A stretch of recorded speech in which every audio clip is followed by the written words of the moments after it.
número 1 vamos a hablar acerca de la cultura y las normas de convivencia. ¿Ya?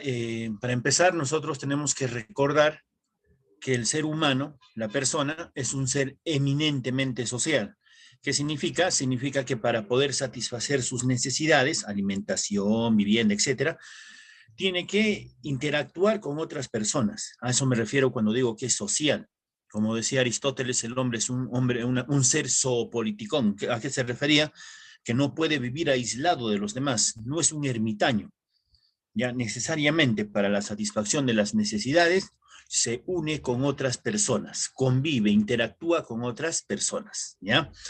En esa interacción, en esa convivencia social, se genera lo que es la cultura, entendiéndose por cultura a un conjunto de aspectos que caracterizan a un determinado grupo de personas, ¿ya? Y también en esa convivencia, en esa interacción, se tienen que generar normas de convivencia, de tal manera que exista relativa paz social al momento de convivir entre ellos, ¿ya? Entonces, estos dos temas son los que vamos a comprender o vamos a conocer el día de hoy, ¿ya? Atentos, por favor. Empezamos entonces por lo que viene a ser cultura. Cultura proviene del latín cultus. Cultus significa cultivar. ¿Qué es lo que se cultiva? Se cultiva un modo de vida, ¿ya? Una forma de pensar, un modo de hablar, una forma de sentir. Eso es lo que se cultiva en la convivencia, como te estaba explicando. Entonces las personas conviven, las personas interactúan y empiezan a cultivar formas de vivir, ¿ya? Cultura formalmente se define como todo lo creado, todo lo aprendido y todo lo compartido luego de la convivencia social, ¿no? Nuevamente recalco, las personas conviven, las personas interactúan y van creando ciertas formas de vida, ¿ya? Que se expresan, ¿no? A través de costumbres, a través de tradiciones, a través de objetos, a través de prácticas sociales, etcétera. ¿Ya? Van creando todo eso en la convivencia, ¿ya? Van asimilándolo, van aprendiendo esta forma, esta cultura, ¿ya? Y luego lo comparten con otras personas que quizás no integran este grupo cultural. Por eso se dice, ¿no? ¿Qué viene a ser cultura? Cultura es todo lo creado, todo lo aprendido y todo lo compartido luego de la convivencia social. Eso viene a ser cultura, jóvenes, ¿ya? ¿Cómo podemos conocer una cultura? La cultura se puede expresar o se puede dar a conocer a través de dimensiones culturales. Son en total 5 dimensiones a través de la cual nosotros podemos entender o podemos conocer una determinada cultura. Por ejemplo, mira, tenemos la dimensión material.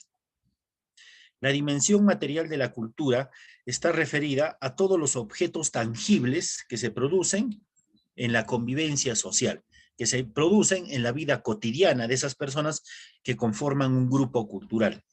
Entonces, cuando te hablen de objetos, como por ejemplo las casas, las artesanías, los vestidos típicos, los instrumentos de trabajo, están haciendo referencia a cultura material. Muchas veces han preguntado en exámenes de admisión, dicen, ¿no? Machu Picchu, ya esa ciudadela inca, ¿en qué dimensión de la cultura estará o se encontrará? ¿No? En la cultura material. ¿Por qué? Porque Machu Picchu, la ciudadela, es un objeto, ¿ya? Es perceptible a los sentidos, puedo tocarlo, puedo verlo, etcétera. Entonces, al ser un objeto y expresar cultura o rasgos culturales, estamos conociendo la cultura en su dimensión de cultura material. No solamente te pueden hablar de un resto arqueológico, te pueden hablar también, por ejemplo, de artesanía, de joyas, de vestidos típicos, de instrumentos de trabajo, no sé. Entonces, cuando hagan referencia a cualquier objeto que sea producido por un determinado grupo de personas que conforman cultura luego de la convivencia social, a eso se llama cultura material, ¿ya? Otra dimensión de la cultura es cultura como saber tradicional. Un saber, tú sabes, valga la redundancia, es un conjunto de conocimientos. Dice que son tradicionales porque estos conocimientos se van transmitiendo de generación en generación. Las personas conviven y van adquiriendo, van conociendo ciertas, ciertas tecnologías o ciertas formas de aprovechar los recursos de la naturaleza. Estas formas, estos conocimientos, lo van transmitiendo de generación en generación. Ya a eso se conoce como la cultura, como un saber tradicional. Si te hablan, por ejemplo, de la herbolaria, o sea, el entendimiento del uso de las hierbas, de las plantas, están haciendo referencia a la cultura como un saber tradicional. Si te hacen referencia a una tecnología agrícola, o sea, a una forma, a un conocimiento de cómo aprovechar mejor la tierra, ¿no? A través de la agricultura, están haciendo referencia a la cultura como un saber tradicional. Entonces, fácil, relaciona, ¿ya? Cuando te hablen de un conocimiento que pasa de generación en generación, están haciendo referencia o estamos ante la cultura como un saber tradicional. Luego tenemos la dimensión de la cultura como organización social. Ya las personas conviven y a medida que pasa el tiempo se van organizando. ¿Y cómo se organizan? Generando o creando instituciones sociales. Estas instituciones lo que van a hacer es regular la conducta de las personas que conforman un determinado grupo cultural. Ya a eso se conoce como cultura, como organización social. Entonces, si en un determinado examen te hacen referencia a cualquier institución pública o institución creada luego de la convivencia, estás ante la cultura como organización social. ¿Ya? Te hablan, por ejemplo, del parentesco, que es una institución creada en la convivencia. Te hablan de tenencia de tierras, de control de recursos naturales, ¿no? De la forma de impartir justicia, ¿no? De la forma en que las personas participan democráticamente en las decisiones de su grupo cultural. Entonces, es una institución, ¿ya? Y por lo tanto es parte de la cultura como organización social. Luego tenemos a la cultura como visión del mundo. Visión del mundo está referido a ciertos principios filosóficos que les permiten a esas personas conformantes de un grupo cultural a entender ciertos significados, ya a entender o a dar sentido a sus creencias, saberes y valores de una determinada comunidad, ya como por ejemplo la religión. Cuando te hablen de principios filosóficos o de religión, al toque tu cabecita, esto lo debes relacionar con la cultura como visión del mundo, cómo vemos el mundo, cómo nos explicamos la realidad. Eso se da a través de principios filosóficos. Y hay un ejemplo de principio filosófico, es la religión, justamente. ¿Ya? Y por último, tenemos la dimensión de la cultura como práctica comunicativa. ¿Ya? La práctica comunicativa es un conjunto de actos que se dan en la interacción social, ya que van a permitir, en este caso, entender y atender la producción de significados culturales de una determinada comunidad. Tú sabes que las personas pertenecientes a un grupo cultural ejercen ciertas prácticas sociales, como por ejemplo el folclore. Ya hay danzas típicas, ¿no? Ciertas tradiciones que practican, ¿no? Las personas conformantes de ese grupo cultural. A eso se conoce. Y bueno, y estas danzas y estas expresiones culturales permiten entender, ¿no? En este caso, significados culturales. Ya cuando las personas, por ejemplo, bailan huaylas, ya están expresando cultura. Vemos a bailar huaylas a dos personas, de cierta manera estamos conociendo sus rasgos culturales. Ya, entonces, estas prácticas comunicativas también es una dimensión que tiene la cultura y permite conocer una determinada cultura.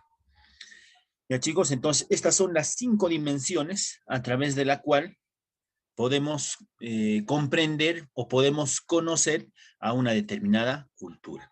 Podemos conocer a una cultura a través de sus objetos, podemos conocer a una cultura a través de sus conocimientos, a través de su organización, a través de su filosofía o también a través de sus prácticas que se dan en la interacción social.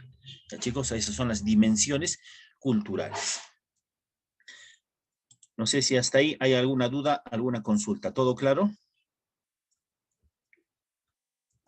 ¿Alguna Sí, duda, profe, alguna todo consulta? claro. Todo claro, profe. A ver, si en el examen de admisión a ti te hacen referencia al huaco retrato, ¿en qué dimensión de la cultura estaremos? Cultura Cultura material. material. Material. Cultura material. Material. Muy bien. Material, ¿por qué? Porque están hablando de un objeto, ¿no es así? Si en el examen de admisión, por ejemplo, te hacen referencia al Santiago, a la práctica de esta tradición? ¿En qué dimensión de la cultura estaremos? Como práctica comunicativa. Práctica comunicativa. Muy bien, práctica comunicativa. Ya, si te hacen referencia, por ejemplo, a la aplicación de ciertas hierbas para aliviar ciertos males. Como saber Como saber tradicional. Tradicional. En saber tradicional, la herbolaria, ¿no? Si te hacen referencia, por ejemplo, al Congreso de la República o a la municipalidad. Como organización social.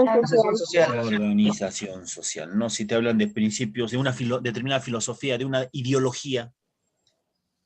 Como visión Visión del mundo. Visión del mundo. Muy bien, entonces, de esa manera tú puedes identificar las dimensiones culturales. Ya varias veces han preguntado sobre esto y es simple, es fácil.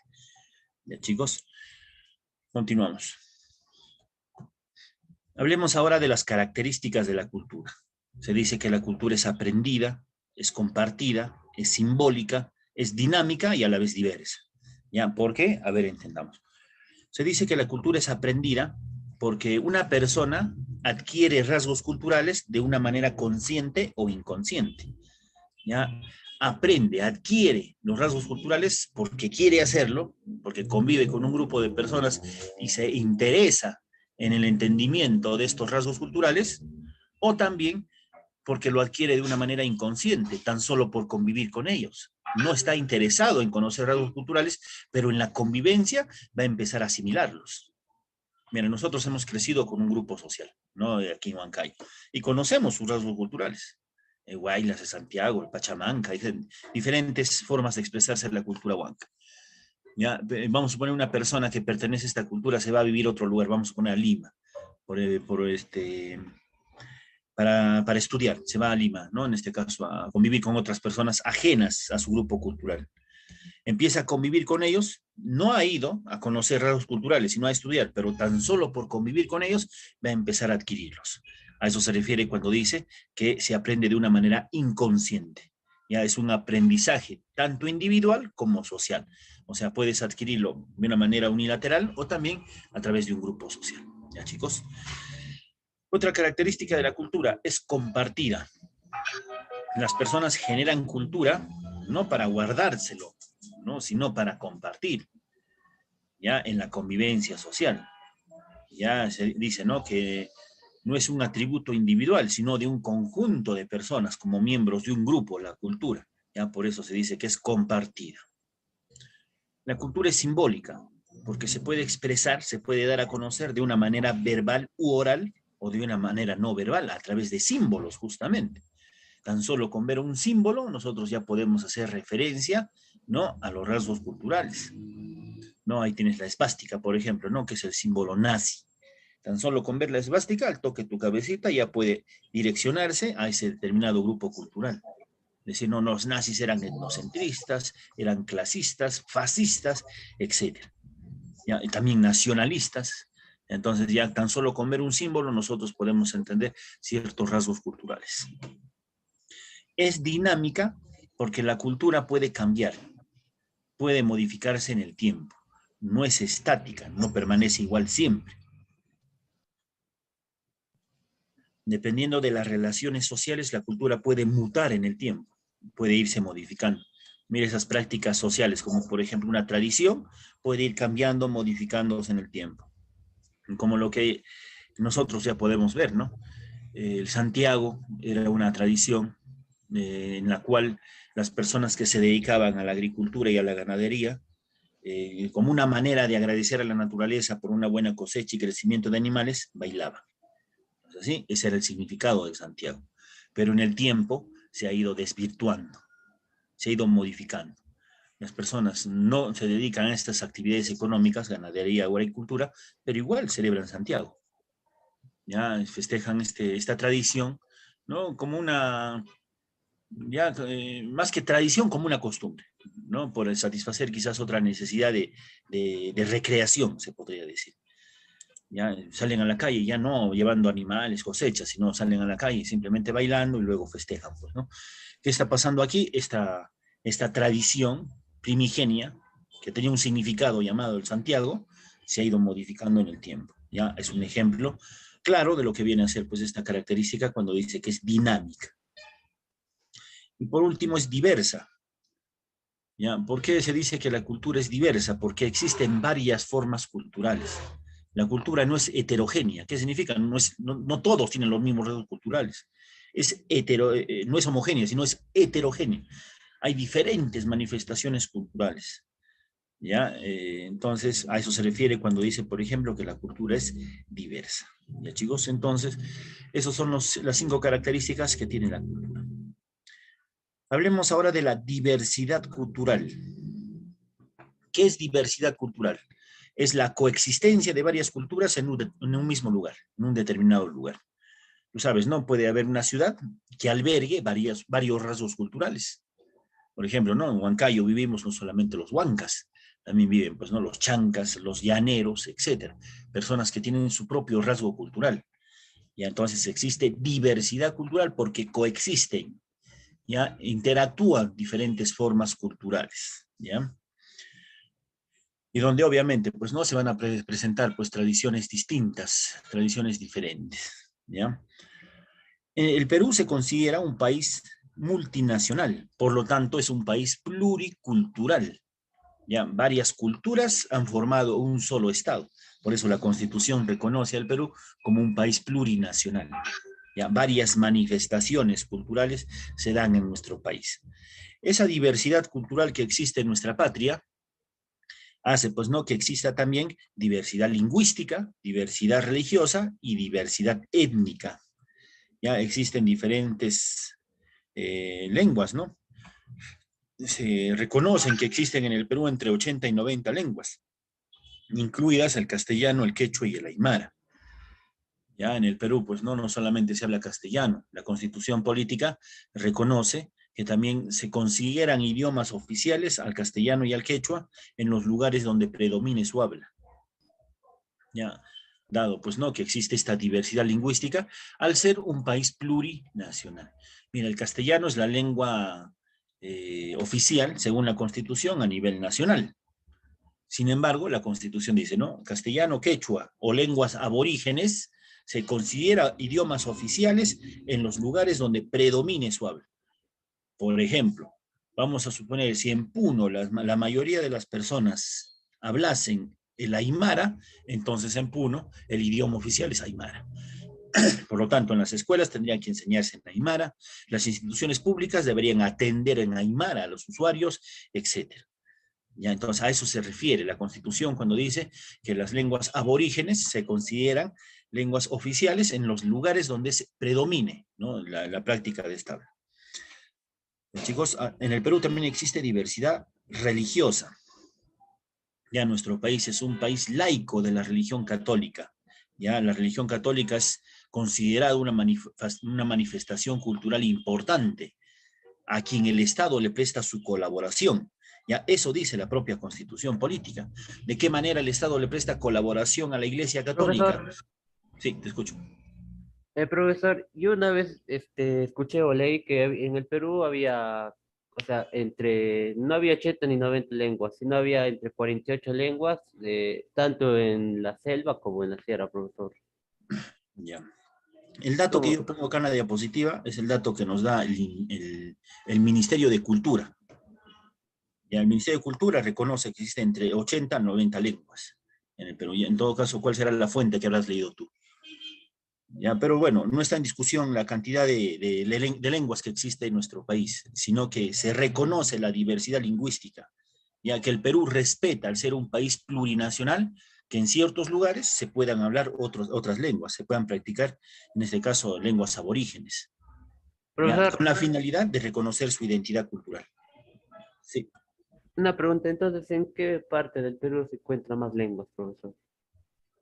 En la selva, en la sierra, en la costa, profesor, se encuentra la mayor diversidad de lenguas. Bueno, no tengo el dato de en qué lugar por región natural se podría encontrar más lenguas. Será un dato, ¿no?, que habrá que averiguar, que habrá que investigar y en la próxima clase te tendré que responder. ¿Ya? Pero lo que yo quiero que ustedes entiendan aquí, en la clase del día de hoy, que el Perú, al ser un país que alberga varias naciones, por eso digo que es plurinacional, se reconoce en la práctica de diferentes lenguas. Ya no es un país que solamente pues hable inglés, o perdón, castellano. Es un país donde varios idiomas, ¿no?, conjugan, ¿no?, dado que existe diversidad cultural. ¿Ya? La pregunta que me haces es una pregunta pendiente, hijo. Voy a indagar un poco más al respecto, ya que quieres conocer ello, ya para poderte responder, ¿ya? En la selva dice, bueno, yo podría también decir en la selva, en la costa, en la sierra, no sé, pero tendremos que tener un dato exacto, ¿no?, la fuente, para poder detallar mejor eso. ¿Ya? Como les decía, existe diversidad religiosa, ¿ya?, dado que se reconoce ya diferentes religiones. Se respeta la profesión de cualquier otra fe distinta a la religión católica. La religión católica es reconocida un importante aporte cultural en nuestro país, a quien el Estado le presta colaboración, donándole iglesias, pagando a sus autoridades, etcétera, ya, pero también reconoce ya a otras religiones como formas de practicar la fe en nuestro país. Ya no dice la Constitución, la única religión es la religión católica. Por lo tanto, se prohíbe la manifestación religiosa distinta a la católica. No dice eso, sino que reconoce ya religiones, ¿no? Por eso existe pues, religión evangélica, cristiana, mormona, pentecostés, no sé, diferentes religiones. ¿Ya? En el Perú existe, gracias a la diversidad cultural, existe diversidad étnica, entendiendo por etnia, ¿no?, a la afinidad racial que puedan tener un grupo de personas. ¿Ya? El Perú no es una unidad racial, sino existen varias razas o afinidades raciales. ¿Ya? Al ser un país plurinacional, ¿no?, en este caso también se reconoce pues, ¿no?, que puedan existir diferentes rasgos raciales. Ya a eso se refiere cuando dice que hay diversidad étnica. Religión oficial, no existe. La Constitución no dice. Religión oficial del Perú, católica, no dice. Dice que la religión católica es una importante manifestación cultural. Eso dice. Ya, si dijera oficial, entonces estaría de cierta manera limitando la existencia oficial. Así como si habla de la lengua, ¿no? La lengua. Idiomas oficiales, dice, ¿no? Castellano.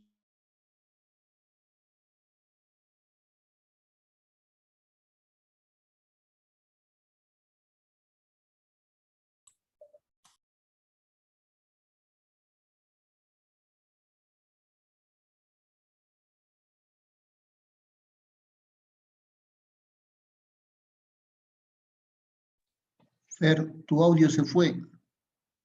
Ya, les decía, la diversidad cultural, entonces, en nuestro país hace, pues, ¿no?, que se reconozca diversidad lingüística, diversidad religiosa y diversidad étnica. Ya, al ser un país plurinacional, el Estado tiene que respetar esta identidad cultural que tiene cada una de ellas. ¿Ya, chicos? Entonces entendamos eso. Ya, estaban preguntando por ahí, ¿no?, sobre si en el Perú existe una religión oficial. No dice la Constitución nada respecto a religiones oficiales. Reconoce que la religión católica es un aporte cultural importante, a quien el Estado peruano le presta colaboración. ¿De qué manera le presta su colaboración? Donándole iglesias, pagando a sus autoridades, etcétera. Ya, tú sabes que los cardenales, los obispos, los curas, etcétera, reciben un sueldo, en este caso del Estado peruano, un sueldazo del Estado peruano. Ya, entonces ese aporte le presta, ¿no?, a la religión católica. Ya, sin embargo, no cierra la posibilidad de la existencia de otras religiones o de la práctica de otras religiones. A quien dice también el Estado, en la Constitución se reconoce esto, que el Estado peruano también les podría prestar colaboración dependiendo de la cantidad de feligreses que pueda tener. En el Perú, pues no, la religión predominante es la católica, es por eso que el Estado le presta ese tipo de colaboración. Ya, si van aumentando feligreses en religiones evangélicas, mormonas, no sé, el Estado también tendrá que considerar prestarles la misma colaboración que le presta la religión católica. Eso es lo que se entiende, ¿no?, de la disposición de la Constitución política respecto a la religión.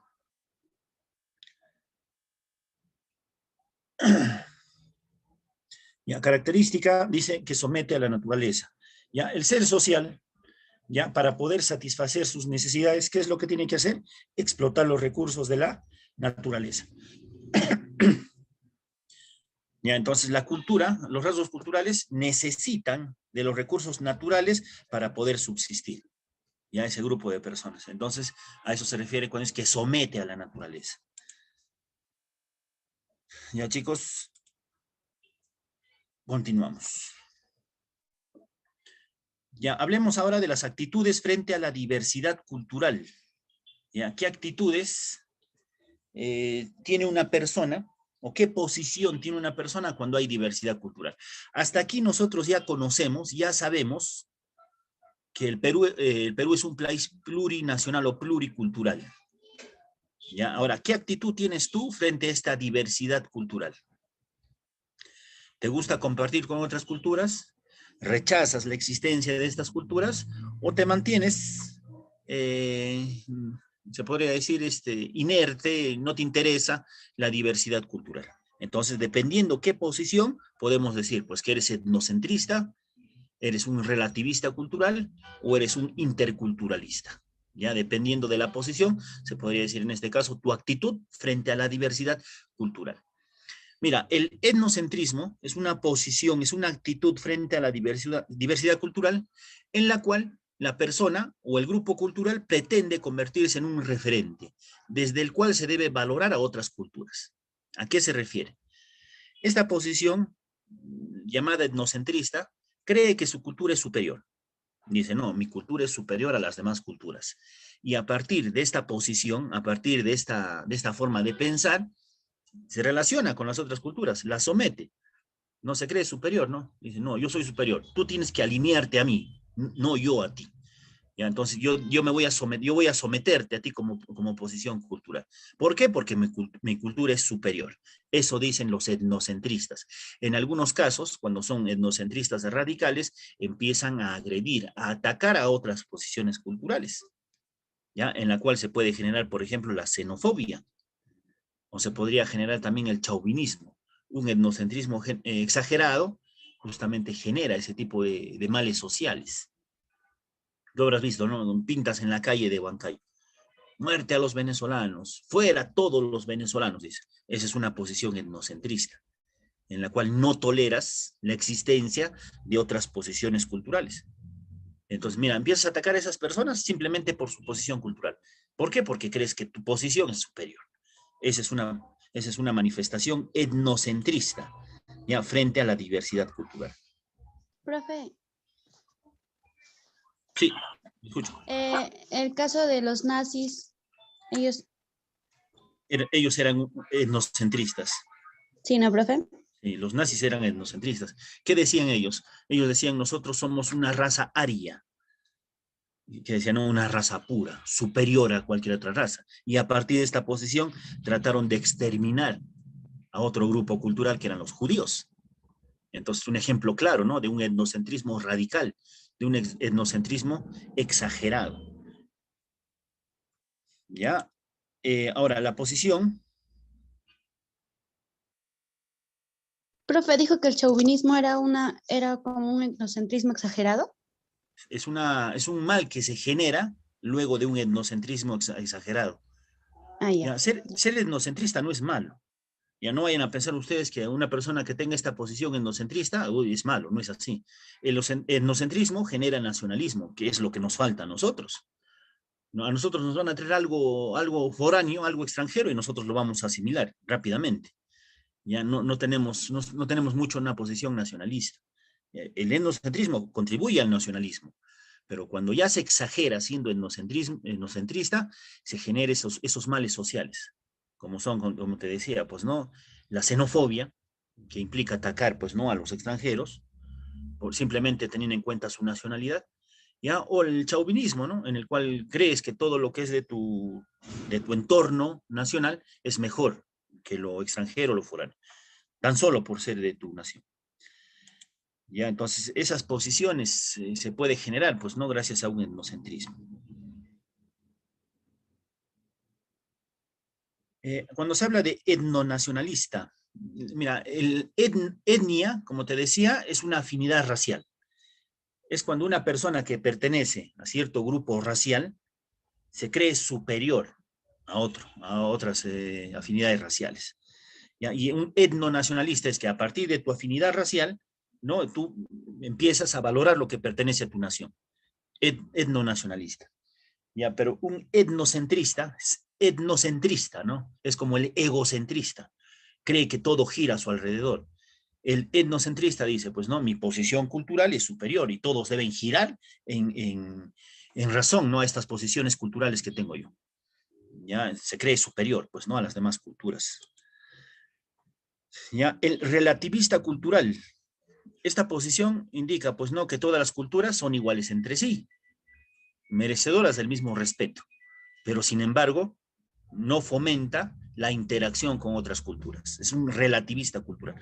Mira, a diferencia del etnocentrismo, el relativista cultural no se cree superior a otras formas culturales. No cree que su cultura es superior. No dice, no, mi posición cultural es superior a la tuya. Por lo tanto, tú te alineas a mis costumbres, a mis tradiciones. No dice eso el relativista. El relativista dice, mira, todas las culturas son merecedoras de respeto. Pero hasta ahí nomás, gracias. Voy a mantener mi posición cultural. No me interesa conocerte. Tú tienes tus posiciones culturales, tienes tus costumbres, tus tradiciones. A mí no me interesa. Yo estoy contento con la mía. Eso dice el relativista cultural. ¿Ya? No agrede, no ataca, ¿ya? Pero tampoco intenta conocerlas. Y el interculturalismo, ¿ya? Es aquella posición frente a la diversidad cultural en la cual se fomenta la interacción entre culturas. ¿Ya? Esta posición frente a la diversidad cree, pues, ¿no?, que todas las culturas deben convivir en condiciones de igualdad y respeto, ¿ya? Y deben interactuar, deben conocerse entre ellas. Ya fomentan la integración y la convivencia cultural. Ya, si tú tienes una posición interculturalista, ya significa, pues, ¿no?, que te gusta conocer otras formas culturales. No solamente respetas a otra manifestación cultural, sino que las conoces. A ver, amigos venezolanos, ¿qué gastronomía tienen ustedes? No, ¿qué tradiciones, qué costumbres, etcétera? Entonces vas conociendo. El riesgo de ser demasiado interculturalista es que en el tiempo puede generar la alienación. ¿Qué significa ser alienado? La alienación es aquella manifestación en la cual una persona va perdiendo su propia identidad cultural, ¿no? Y adquiriendo rasgos culturales ajenos o foráneos, ¿ya? Mira, yo soy, vamos a poner, ¿no?, demasiado interculturalista, ¿no? Y ya no festejo mis propias tradiciones, mis costumbres, sino empiezo a festejar tradiciones ajenas. Ejemplo claro, 31 de octubre. Ahí se puede ver, pues, ¿no?, que en nuestro país la mayoría de las personas son interculturalistas. 31 de octubre debe celebrarse el Día de la Canción Criolla, pero que se celebra en la mayoría de los lugares, Halloween. Esa es una posición alienada, ¿no? Porque estás dejando de lado tus propias tradiciones para festejar tradiciones que no corresponden a tu entorno cultural.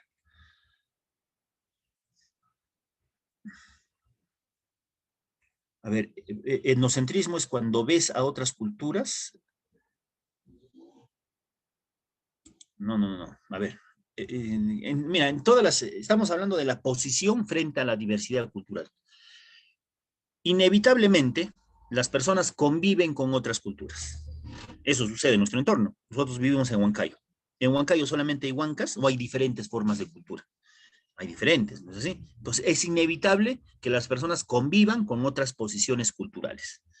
Ahora, ¿qué posición tienes tú? ¿Qué actitud expresas frente a esa diversidad cultural? Eso es lo que estamos explicando. El etnocentrismo, el relativismo cultural y el interculturalismo. Mira, en el etnocentrismo, al convivir con otras culturas, tú crees que tu cultura es superior. Tú dices, no, mi cultura es superior. ¿Ya? Por lo tanto, a partir de esta posición, empiezas a tratar con otras culturas. Te dice, por ejemplo, conversas con un venezolano, te dice, no, en mi país celebramos el Día de la Madre de esta manera. No, en el Perú se celebra así. Eres etnocentrista. Te muestras poco tolerante, se podría decir, frente a otras manifestaciones culturales. ¿Ya? Y si exageras siendo etnocentrista, incluso llegas a atacarlas. Ahí pues nacen estos males sociales como la xenofobia y el chauvinismo. ¿Ya? Ahora, el relativista cultural dice, ¿no? Muy bien, tengo que convivir con otras culturas y las respeto. Respeto a todas las culturas, son merecedoras del mismo respeto, pero no me interesa conocerlas. Tú tienes tu posición cultural, allá tú, yo tengo la mía, estoy contento con la que tengo. Ese es un relativismo cultural.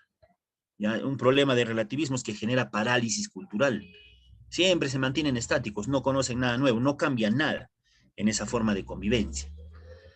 ¿Ya? Y el interculturalista lo que busca es relacionarse, interactuar con otras culturas. ya generando pues o fomentando la integración y la convivencia de culturas. Si tú tienes una posición interculturalista, conoces, te gusta, ¿no? Pretendes conocer otros rasgos culturales, no te mantienes inerte frente a tu posición cultural. ¿Ya? Interactúas, me respetas en condiciones de igualdad a otras culturas, ¿ya?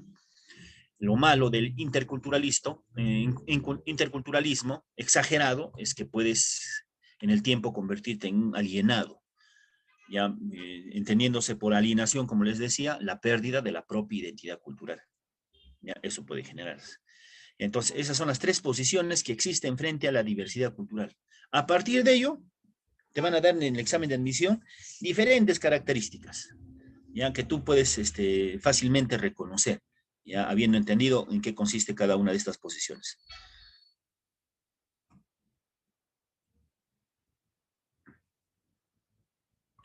Ya, ¿qué es chauvinismo? Una persona que chauvinista cree que lo que se produce en su cultura es lo mejor, ya es lo que debería en este caso considerarse primero. Ya es una posición chauvinista. Ya, la xenofobia es cuando atacas a otras personas por su condición de nacionalidad. Ya, un xenófobo es una persona que tan solo por el hecho de que otra persona es de otra nacionalidad empiezas a atacar. Ya, entonces uno tiene que ver con la producción de ciertas cosas, se podría decir que se producen en tu propio rasgo cultural, y otro tiene que ver la forma en cómo te relacionas con otras personas. Ya, la xenofobia. Muy bien, por último, la importancia de la diversidad cultural. ¿Ya? ¿Por qué es importante que exista diversidad cultural? Uno, porque promueve el pluralismo cultural. ¿Ya? Una persona cuando conoce otras culturas, ¿no? Puede aceptar otros rasgos culturales o también los puede rechazar, ¿no? Pero ya va conociendo pues nuevas formas culturales y diferentes opciones para poder aplicarlas en su propia vida. Ya, también es importante porque desarrolla la diversidad creativa. Conociendo otras culturas en la diversidad cultural, ya las personas pues van a volverse más creativos. Y así tú te encierras solamente en lo que se produce en tu cultura, en tu grupo cultural, obviamente tu capacidad creativa pues no va a desarrollarse. Ya, por eso es importante también la diversidad cultural.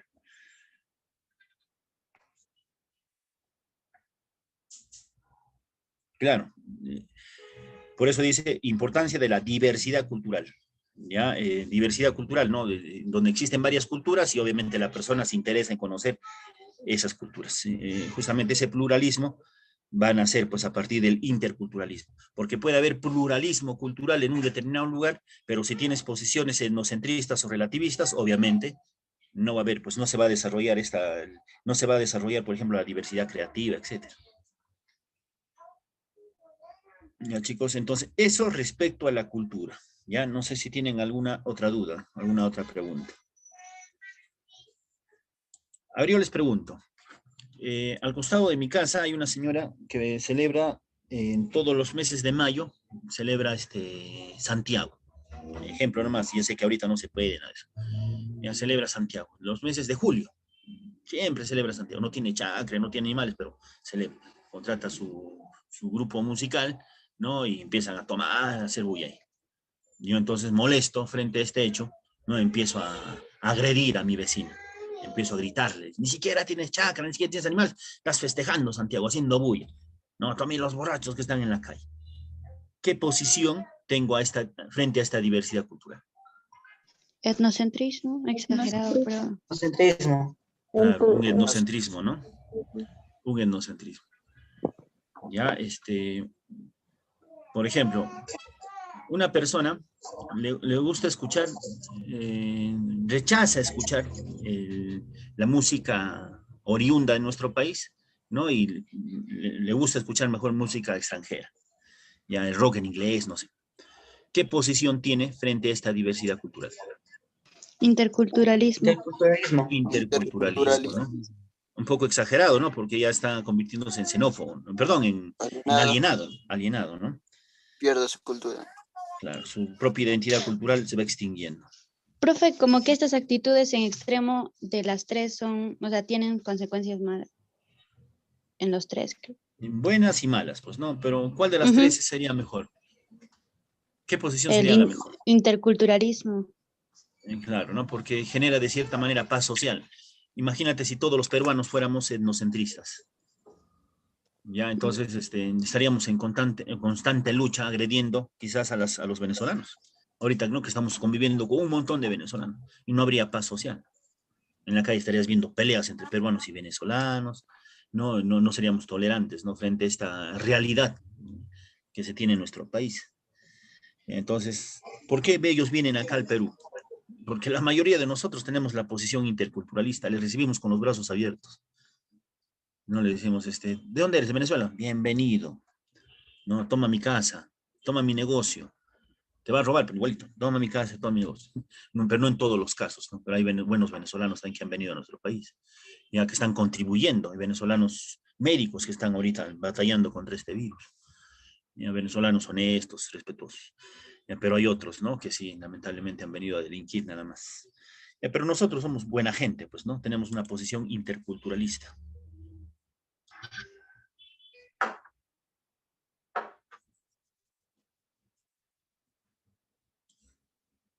Ya. Listo, chicos. Entonces, esto frente a lo que viene a ser cultura, ¿ya? Hablemos ahora de las normas de convivencia social. En primer lugar, ¿qué cosas son normas? Normas son el conjunto de reglas que van a regular la conducta de las personas dentro de la sociedad. ¿Ya? Imagínate una sociedad sin normas, ¿cómo sería? Sería un caos, ¿no? Habría un caos social. ¿Por qué? Porque cada uno haría lo que le da la gana. Cada uno actuaría de acuerdo a su modesto entender. Yo creo que debo solucionar de esta manera mis problemas, entonces así actúas. Yo creo que debo actuar de esta manera, y de esa manera te vas a comportar. Entonces, gracias a las normas, nosotros vamos a regular nuestra conducta dentro de la sociedad, ¿ya? En la sociedad existen 4 clases de normas. Las normas morales, las normas sociales, las normas religiosas y las normas jurídicas. 4 clases de normas. Cada una de ellas tiene sus características, ¿ya? Eso es lo que a ti te preguntan en exámenes de admisión. Eso es lo que te piden a ti diferenciar en exámenes de admisión. Ya, entiendan eso, por favor. A ver, mira, nosotros a lo largo de nuestra existencia, sin conocer, ejercemos este tipo de estas clases de normas. Por ejemplo, en la mañana tú te despiertas y lo primero que haces, ¿no? Es saludar a tus padres. Buenos días, mamá, buenos días, papá. ¿Qué norma has ejercido en ese caso? Moral. Los valores, en este caso el respeto frente a tus padres, es una norma moral. Tal si, por ejemplo, ¿no? En el mes de julio ya uno de tus amigos o tu vecino se está preparando para celebrar Santiago, ya te invitó. ¿Ya qué norma está ejerciendo? Social. Valores, las costumbres, normas sociales.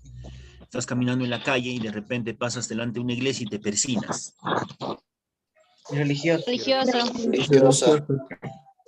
Tú eres respetuoso de las normas de tránsito, de las normas de educación vial.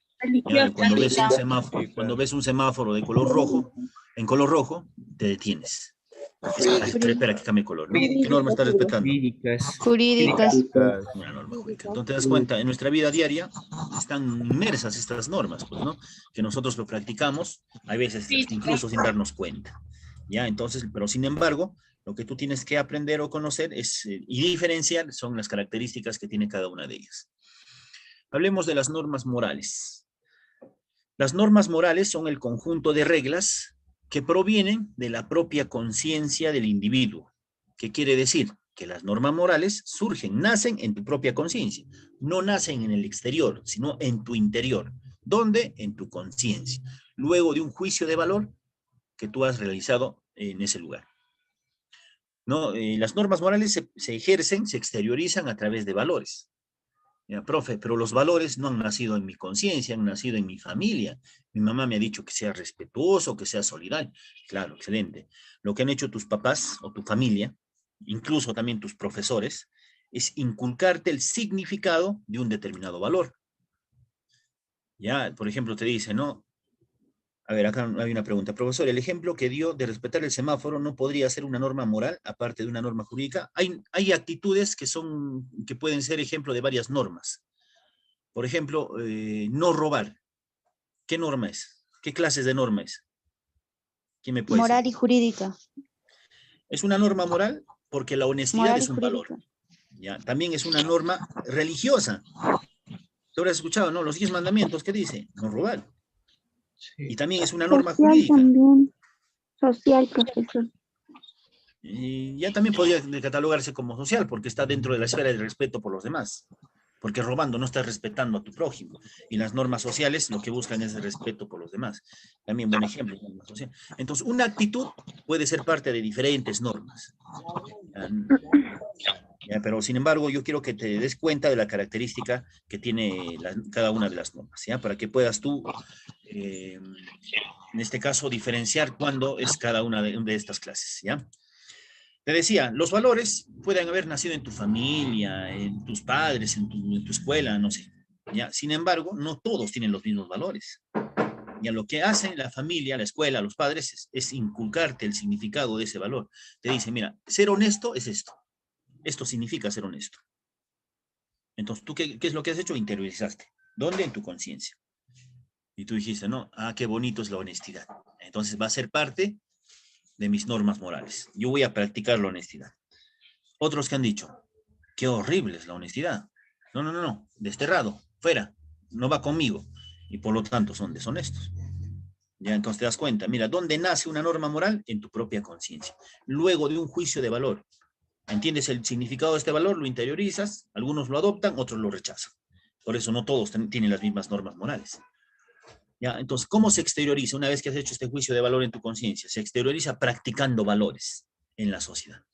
¿Ya? Honestidad, solidaridad, respeto, limpieza, orden, puntualidad, etcétera. Diferentes valores. Cuando en un examen de admisión te hablen de algún valor, específicamente de algún valor, entonces estás ante una norma moral. Si en el examen de admisión, ya yo sé que una actitud puede ser un valor y a la vez puede ser una norma jurídica. Por ejemplo, como te decía, ¿no? Ser honesto. Ser honesto, en este caso, es parte de las normas morales, pero también abarca una norma jurídica, porque el Código Penal nos dice, pues no, que está prohibido robar. O sea, te está inculcando la honestidad. Ya, pero entonces, cuando te hagan referencia a la norma jurídica, te van a hablar de una norma jurídica. Te van a decir, según el Código Penal, ¿no? No se permite que las personas se apoderen de los bienes ajenos. Ya, Código Penal. ¿Qué es el Código Penal? Es una norma jurídica. Entonces, ahí sí lo vas a enmarcar en la norma jurídica.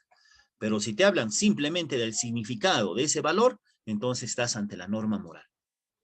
Te dicen, la honestidad implica, ¿no? Respetar la pertenencia de otras personas. ¿Ya?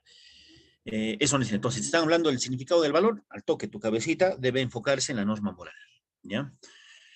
Las normas morales lo que buscan son ideales de justicia. ¿Ya? Entonces, tú cuando practicas o ejerces normas morales, estás buscando justicia en tu vida. ¿Qué se entiende por justicia? Justicia es dar a cada quien lo que le corresponde. ¿Y quién define lo que le corresponde a las personas? Eres tú mismo, a través de tus normas morales. Por ejemplo, eres solidario. Sin embargo, si vas a dar limosna como parte de tu solidaridad a un indigente, ¿cuánto es lo mínimo que le tienes que dar? Ahora yo les pregunto, ¿cuánto mínimo se tiene que dar de limosna a un indigente? ¿Mm? ¿Qué dicen?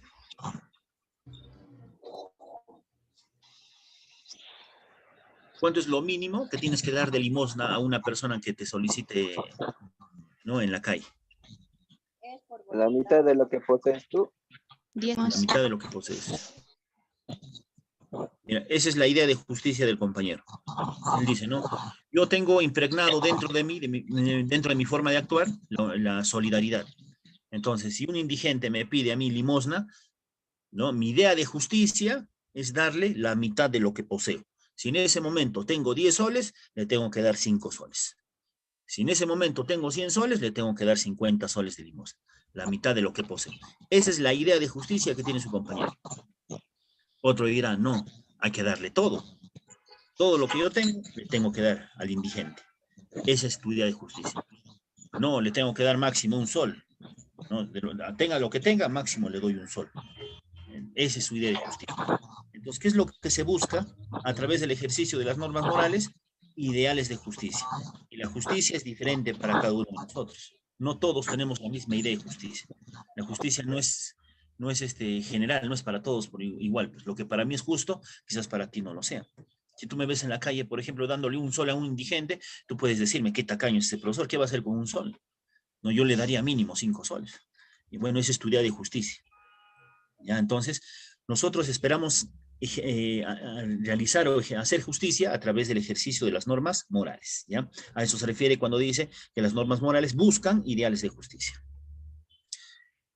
Las normas morales solo nos dictan deberes, más no derechos. Si tú, por ejemplo, dices, voy a ser honesto, te estás obligando solito a ser honesto y no vas a reclamar algo a cambio de tu honestidad. Ya, por ejemplo, ¿no? Ves que a alguien se le cae el celular. Ya, entonces agarras el celular y dices, señor o señora, se le cayó el celular, se lo devuelves. Ejerces esa actitud no con la intención de que te dé una recompensa. ¿No? ¿Por qué? Porque tú has dicho, voy a ser honesto, simplemente. Y entonces, al toque, ejerces tu honestidad, se lo devuelves. No con el ánimo de que te dé algo a cambio. Y ahora, si esa persona te quiere dar algo, y es otra cosa, pero tú no lo vas a reclamar. Tú no puedes decir, ya, mira, ejercí mi norma moral, ¿qué me vas a dar a cambio? No, pues no, las normas morales son unilaterales. ¿Qué significa? Que solamente nos dictan deberes, más no derechos. ¿Ya? Las normas morales, ante su incumplimiento, generan remordimiento.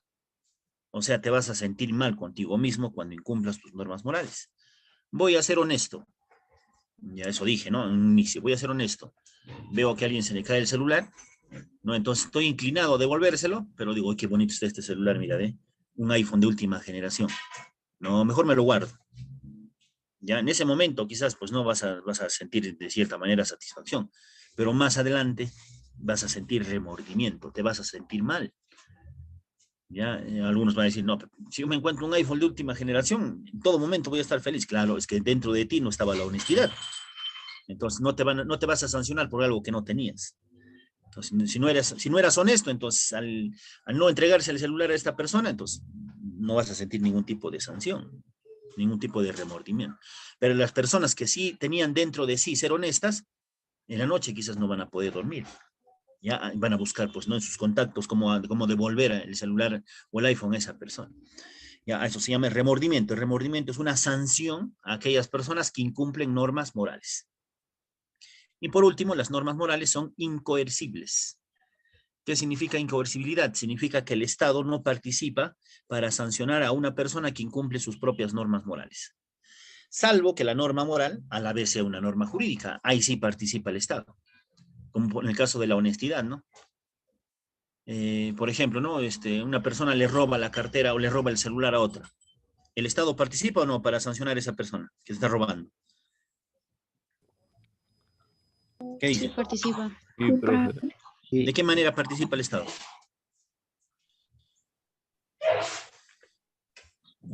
Mediante ¿De qué la manera participa? penalización del delito.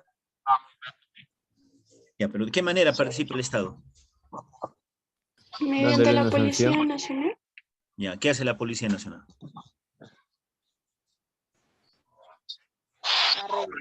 ¿Aplaude? ¿Ve el policía que le han robado el celular a una señora? ¿El policía aplaude?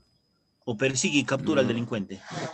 Lo Persigue. captura. Lo persigue y lo captura. Lo Uno. detienen. Claro, lo detienen. Luego lo ponen a disposición del Ministerio Público. Mira, hablé de una institución pública que es Policía Nacional. Luego de que la policía lo captura al delincuente, lo pone a disposición del Ministerio Público, que es otra institución pública. El Ministerio Público, ¿lo que hace? Investiga. No dice, ya has cometido un delito. ¿Y qué es lo que hace? Lo acusa. ¿Ante quién? Ante una tercera institución pública que se llama Poder Judicial. Poder Judicial que está integrado por jueces. ¿Qué hace el juez? Lo enjuicia a ese delincuente y lo sanciona. Le dice, a la cárcel. Luego lo pasan al INPE, Instituto Nacional Penitenciario. ¿Qué es lo que hace? El INPE lo encierra a este delincuente. ¿Te das cuenta? Que cuando se incumple una norma jurídica, el Estado está participando para sancionar. Pero en el caso de la norma moral no ocurre eso. En la norma moral, cuando alguien incumple, el Estado no participa. Salvo que la norma moral a la vez sea una norma jurídica, como te estoy diciendo. ¿Ya? Pero en el caso, a ver, el orden es un valor y es parte de las normas morales. A un desordenado se le va a aplicar todo lo que te acabo de explicar del Estado. No. La policía lo No. va a detener, el Ministerio Público lo va a investigar, lo va a acusar, el juez lo va a enjuiciar, lo va a sancionar, el INPE lo va a encerrar. No, no es así. Entonces hay normas morales puras que no implican sanción por parte del Estado. ¿Ya? A eso se refiere cuando dice que las normas morales también son incoercibles. ¿Por qué? Porque no hay participación por parte del Estado para sancionar a aquella persona que incumple con sus propias normas morales. ¿Ya, chicos? Entonces, estas son las características principales que tiene una norma moral. Hasta ahí, ¿está claro? ¿Alguna duda?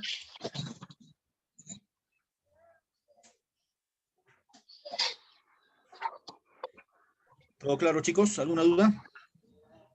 Claro, profesor. ¿Los demás qué dicen? ¿Están ahí? Sí, claro, profe. Todo claro, profesor. Todo bien. Profesor. ¿Tienen alguna duda? Siéntanse libres de expresarla. ¿Ya? Hablemos ahora de las normas sociales. ¿Qué son normas sociales? Las normas sociales son el conjunto de reglas que, a diferencia de las normas morales, no provienen o no nacen en uno mismo, sino las normas sociales nacen en la interacción social, en las relaciones sociales, en la convivencia de una persona con otras personas. Ahí nacen las normas sociales. ¿Ya? De ahí se originan este tipo de normas. ¿Ya? Las normas sociales se manifiestan, se expresan a través de costumbres, a través de tradiciones, a través de la moda o de las reglas de etiqueta. Entonces, cuando en un examen te hablen de alguna costumbre, de alguna tradición, de alguna moda o de alguna regla de etiqueta, que es la forma de comportarse cuando estamos en presencia de otras personas, estás al toque identifica que estás ante las normas sociales, ¿ya? Acá les pregunto, ¿cuál es la diferencia entre costumbre y tradición? ¿O es lo mismo?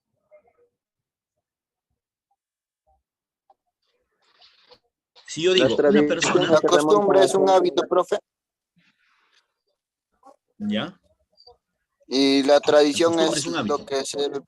lo que se va dando desde los antepasados hasta ahora. Muy bien, de generación en generación. Claro, es la principal diferencia, ¿no? Las costumbres se generan, ¿no?, en uno mismo. En cambio, las tradiciones, su origen está en las generaciones. ¿Ya? Son prácticas o repetición de ciertos actos en el tiempo. Por ejemplo, meterse el Profe, dedo en la nariz. Sí. Sí, te escucho. cuando una tradición es cambiada, o sea, alterada en un poco, Ujú. Ya lo van... ¿qué llega a ser? ¿No pasaría a ser costumbre? ¿O siguen siendo Claro, tradición? podría pasar a ser una tradición o una costumbre, ¿no? Por ejemplo, yo te digo, la tradición Sí, ¿no? es la repetición de actos en el tiempo, que pasan de generación en generación. ¿Ya? Pero cuando una persona modifica esa tradición, podría estar convirtiéndolo en una costumbre, ¿no? Más que en una tradición. Mira, a ver, por ejemplo, el Santiago, ¿es una costumbre o es una tradición? Tradición.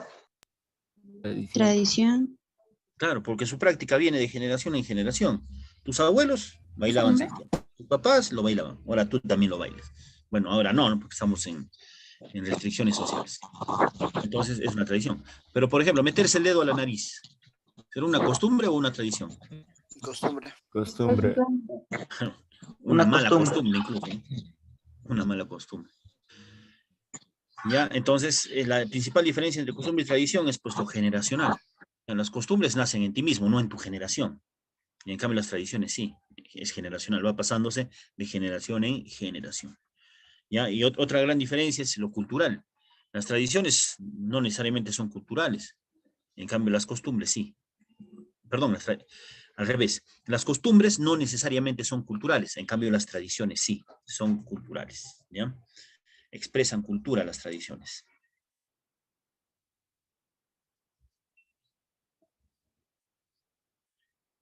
Eso, muy bien, Sana Cárdenas. Ya, Entonces, cuando te hablen de alguna costumbre, cuando te hablen de alguna tradición, de alguna moda o de alguna regla de etiqueta, al toque tu cabecita debe relacionar estas acciones con las normas sociales, ¿ya? Las normas sociales provienen de mandatos colectivos anónimos. ¿Qué significa esto? Significa que no tiene un autor. Si tú hablas del Cortamonte, del Santiago, etcétera, no busques autores. No digas, ¿quién ha creado? ¿Qué persona ha creado esto? No, proviene de las relaciones sociales. Son mandatos colectivos anónimos. No tienen autores, ¿ya? Las normas sociales actúan en determinados grupos. No todos tienen, no todas las sociedades, se podría decir, tienen las mismas normas sociales. Aquí, por ejemplo, en la región centro tenemos nuestras normas sociales, nuestras tradiciones, algunas costumbres. Ya, pero si nos vamos a la región norte, a la región sur, vamos a encontrar otras normas sociales. Ya, entonces a eso se refiere cuando dice que actúa en determinados grupos. Ya no es homogéneo, es heterogéneo, en este caso las normas sociales. Las normas sociales, cuando se incumplen, ¿qué es lo que generan como sanción? Generan el rechazo social. La sociedad te excluye, te hacen a un lado, ya no te hacen participar, ¿no? En la convivencia. Por ejemplo, ¿no? El incumplimiento de una regla de etiqueta.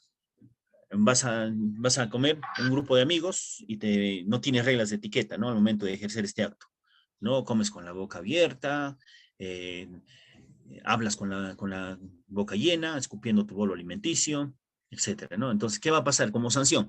Que a la siguiente vez que el grupo de amigos vaya a comer a un restaurante, no te van a invitar, te van a excluir, no te van a avisar. Ya, a eso se llama rechazo social y es una sanción frente al incumplimiento de las normas sociales. Y asimismo, al igual que las normas morales, las normas sociales también son incoercibles. ¿Alguien me puede decir qué significa esta característica? ¿Qué significa la incoercibilidad? No participa el Estado. ¿No participa para qué? Que no participa el Estado. Ya, ¿en Para qué no sanciones. participa el Estado? No pone sanciones si hay alguna falta acerca de ello. Así es. El Estado no participa para sancionar a aquella persona que incumple normas sociales. Por ejemplo, ¿no? Estás en un restaurante y empiezas a comer con la boca abierta. Ya, o empiezas a hablar con la boca llena. Está pasando un policía y una persona te acusa, dice, policía, lléveselo a este señor en la cárcel. ¿Por qué está comiendo? Mira, está hablando con la boca llena. ¿El policía te llevará a la cárcel? Te pondrá a disposición del fiscal para que luego el fiscal te acuse donde un juez y el juez ordene que te encierren en la cárcel? No, no va a suceder eso, ¿no? ¿Por qué? Porque las normas sociales son incoercibles. Entendiéndose por incoercibilidad que el Estado no participa para sancionar a una persona que incumple las normas sociales, ¿ya? Tercera clase de norma, la norma religiosa. ¿Qué son normas religiosas? Son el conjunto de reglas que surgen o que nacen de una creencia sobrehumana, ¿ya? O sea, nacen de un ser divino llamado Dios. ¿Ya? La norma religiosa se sustenta en la fe. Si yo creo en Dios, es porque tengo fe. No lo puedo basar en algo objetivo, mi creencia religiosa. ¿Ustedes creen en Dios? Sí. Sí. Sí. Sí. Sí, profesor. ¿Por qué? ¿Lo han visto? No. No. ¿Han hablado con él? No. Sí. Entonces, Ah, ¿sí? No, ¿Quién habló con no Dios? sé. Es una comunicación unilateral. Ya. Frente a esa posición que tú tienes, te van a discutir demasiado. ¿Ya? Entonces, simplemente, debe decir, yo creo en Dios, sí creo en Dios. ¿Por qué? Porque tengo fe. Y la fe no es algo que se pueda corroborar, no es algo que se pueda comprobar. Porque tú me dices, no, yo puedo hablar con Dios. ¿De qué manera? ¿Cómo? Hasta van a decir, no, hoy tienes que ir al psicólogo, no tienes que ir al psiquiatra, no sé. No tratar de sustentar nuestra creencia en algo objetivo. ¿Ya? La creencia religiosa, la creencia en Dios, simplemente se basa en la fe. Ya son pocos, ¿no? Los que quizás han podido ver a Dios, los que han podido hablar con Dios, no sé. Y muchas de las personas no les creen. Ya otros van a decir, ¿pero qué me importa que me crean o no me crean? Esa es la fuerza de tu fe, pues. Ya, entonces, la norma religiosa se basa en la fe. Y la fe es algo subjetivo, es algo que no necesariamente se puede comprobar. Ya, entonces, en eso se basa la norma religiosa, ¿ya? Yo creo en Dios, sí. Yo sí creo en Dios. Y creo en Dios porque tengo fe, no porque lo haya visto, no porque haya hablado con él, ¿ya? Las normas religiosas tienen un alcance limitado. ¿Qué quiere decir? Que no todos creen en Dios, pues no hay personas agnósticas o personas ateas. ¿Cuál es la diferencia entre un agnóstico y un ateo? ¿Cuál es la diferencia? ¿No sabe?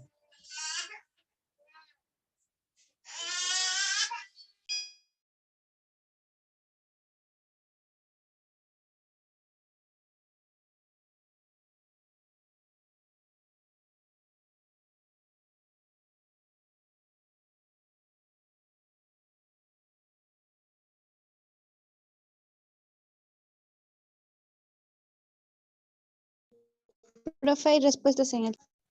Sí, sí, sí lo leí. Ya, como dice, ¿no? El agnóstico, la respuesta más cercana, puede decir yo que el agnóstico dice, duda sobre la existencia de Dios, pero el ateo no cree. Ya, una persona cree en algo divino, pero sentirse más humano y protegido. El ateo no cree en Dios. El agnóstico simplemente no cree en Dios. El ateo ataca la existencia de Dios. ¿Ya? El agnóstico no dice, no, Dios no existe.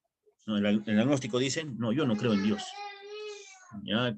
Cuestiono sus normas de Dios. Ya, ese es el agnóstico. Pero el ateo ataca su existencia. No, no existe Dios. Y por lo tanto, no hay normas religiosas, dice el ateo. Entonces, como te das cuenta, no todas las personas van a seguir las normas religiosas, ¿no? A eso se refiere cuando dice que tiene un alcance limitado. Ya no está dirigido para todos, pues, ¿no? Se deja la liberalidad de cada uno, la creencia o no, en este tipo de normas. La filosofía está en todo, ya en toda ideología, ¿no? El ateo tiene su ideología y por lo tanto tiene una posición filosófica, ¿ya? Entonces, cuando tú dices, profe, el filósofo puede ser ateo, sí, a partir de su ideología, ¿ya? Cuando se incumple una norma religiosa, se tiene una sanción divina. O sea, ¿quién te va a sancionar? Va a ser Dios, pues, ¿no? ¿Cuándo? Para los que somos católicos, ¿no? Vamos a ser sancionados cuando dejemos de existir, ¿no? Va a haber, pues, un juicio, ¿no? En el que Dios va a ser el juez, el diablo va a ser el fiscal y tu ángel de la guarda va a ser el abogado, ¿ya? Y de ese juicio se va a decidir, pues, ¿no? Si asciendes al reino de los cielos o si te vas al infierno. ¿Ya? Entonces, es una sanción divina, pues, ¿no? Algo que quizás muchos no van a creer. No, muerto, ya listo, se acabó la existencia de una persona, no pasa nada, ¿no? Se conviertes en tierra y se acabó.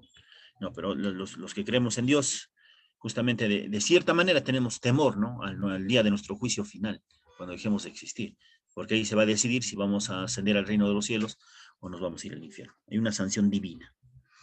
¿Ya? Es incoercible asimismo la norma religiosa. ¿Qué significa? Que el Estado no sanciona a aquella persona que incumple este tipo de normas. ¿Ya? Ejemplo, ¿no?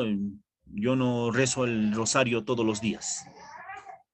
¿Me podrán enjuiciar y meterme a la cárcel por eso? No, No, profe. No, profesor. Claro, no va a suceder eso, ¿no? ¿Por qué? Porque es incoercible la norma religiosa.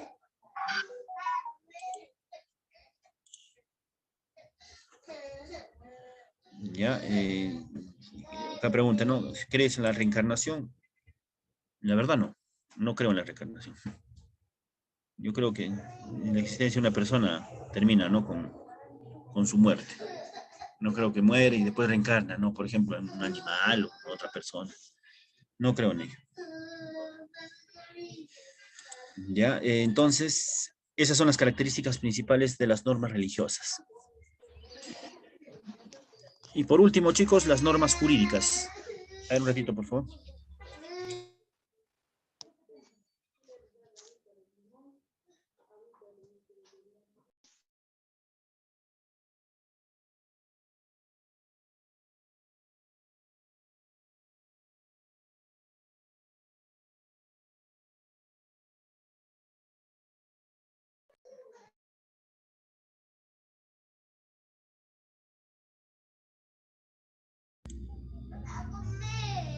Ya, Normas jurídicas. Las normas jurídicas son el conjunto de reglas que nacen del Estado, de las instituciones del Estado, como por ejemplo, del Poder Judicial, perdón, del Poder Legislativo, del Poder Ejecutivo, de la municipalidad, de la Universidad del Centro, etcétera, que son instituciones públicas, ¿no? Ya, entonces, la primera característica de la norma jurídica es que este tipo de normas provienen de las instituciones públicas, instituciones del Estado. Cualquier institución del Estado emite normas jurídicas. Ya, por ejemplo, ¿no? La institución pública que por excelencia se encarga de emitir normas jurídicas se llama Congreso de la República. El Congreso crea las leyes, leyes orgánicas, leyes ordinarias, leyes de reforma constitucional. Para eso ha sido creado un Congreso de la República, para que emite este tipo de normas. ¿Ya? Entonces, ¿por qué el Congreso emite normas jurídicas? Porque es una institución pública, pues, ¿no? Así como el Congreso, otras instituciones públicas también pueden crear normas jurídicas. Ahora yo les pregunto, ¿Telefónica del Perú puede emitir normas jurídicas? Sí, Sí, dice la compañera. ¿Los demás? ¿Qué dice? Es privado, ¿no? Telefónica del Perú, ¿podría emitir normas jurídicas? No, profe. ¿Por qué no? Es una empresa privada. Muy bien, porque es una empresa privada, no es una institución pública. Solamente las instituciones del Estado, llamadas también instituciones públicas, pueden emitir normas jurídicas.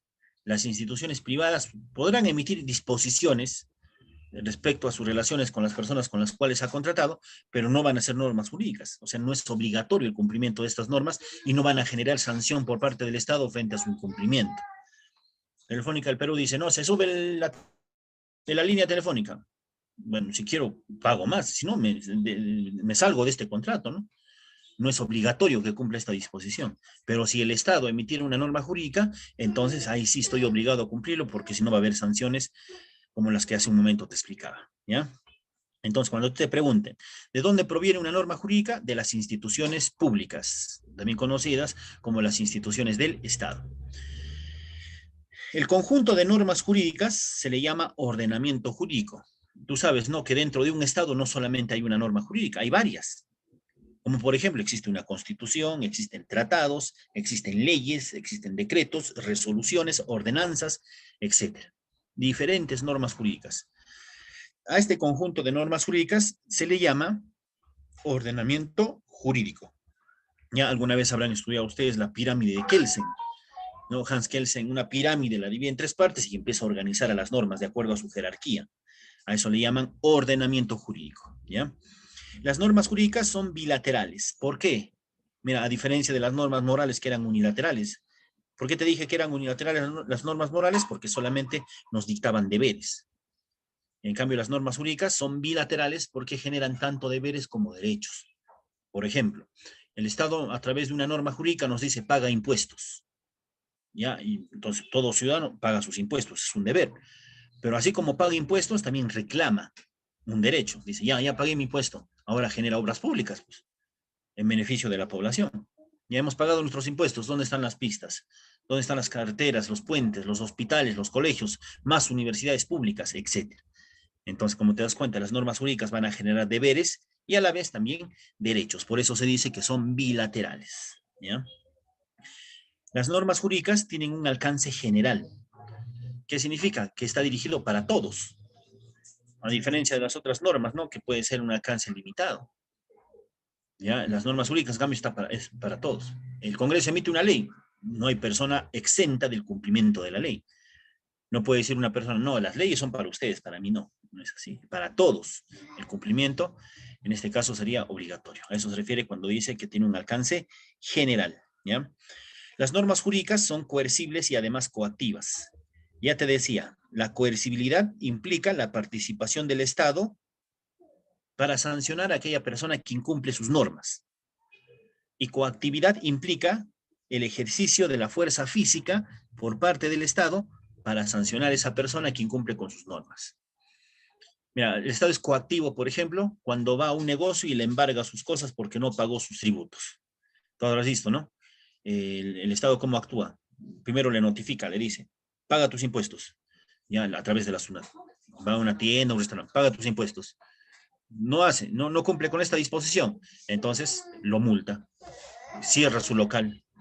¿No? Una sanción más drástica, va con un camión con la policía, embargan sus bienes. ¿Qué están ejerciendo sobre esa tienda o ese restaurante? Están ejerciendo coactividad. ¿Por qué coactividad? Porque hay una fuerza física. A un delincuente lo capturan, viene la coactividad. ¿Por qué? Porque lo encierran en la cárcel, ¿no? Le privan de su libertad. A eso se llama coactividad. Entonces, la coercibilidad implica la participación del Estado para sancionar. La coactividad implica el ejercicio de la fuerza física sobre una persona que incumple la norma jurídica, ¿ya? Y son las únicas que son coercibles y coactivas, las normas jurídicas. Todas las demás son incoercibles, ¿ya? Vigencia por un determinado tiempo, las normas jurídicas. Las normas jurídicas no son eternas, sino que rigen por un determinado tiempo. Ya, las normas jurídicas pueden perder su vigencia cuando son derogadas o cuando son declaradas inconstitucionales. Profe, ¿qué significa derogar? Derogar significa reemplazar una norma por otra norma. Por ejemplo, ¿no? Ahorita tenemos una ley del servicio militar obligatorio y mañana el Congreso emite una ley del servicio militar, no, perdón, ahorita tenemos una ley del servicio militar voluntario y mañana el Congreso emite una ley del servicio militar obligatorio. ¿Qué pasó con la ley del servicio militar voluntario? Se derogó. ¿Por qué derogó? Porque se reemplazó por otra ley reciente. Ya, entonces, las normas pueden perder su vigencia cuando son derogadas, las normas jurídicas me refiero. O también cuando son declaradas inconstitucionales. Hay normas que son contrarias a la Constitución. Tú sabes que una Constitución es la norma superior y las demás normas que están por debajo de la Constitución le deben obediencia, deben respetar la superioridad de la Constitución, no deben contradecirla. Tú sabes que nosotros acá en el Perú tenemos congresistas que a veces no saben ni dónde están parados, que ni siquiera han leído una Constitución, pero son congresistas. Y estos congresistas dictan leyes. Y sin conocer la Constitución dictan leyes que son contrarios a la Constitución. Es por eso que se ha tenido que crear un organismo que se llama Tribunal Constitucional. ¿Qué es lo que hace el Tribunal Constitucional? Vigila la supremacía de la Constitución.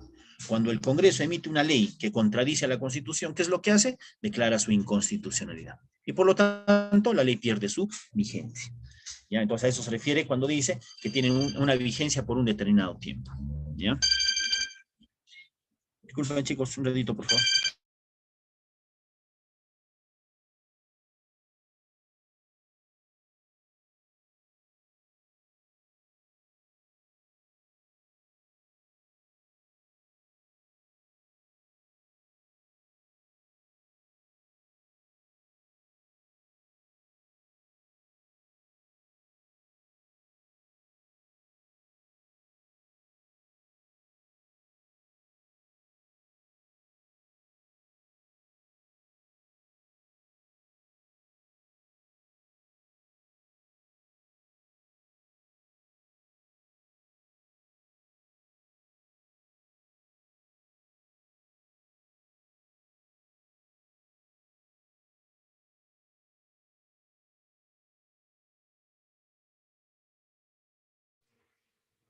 Ya, chicos, disculpen la interrupción.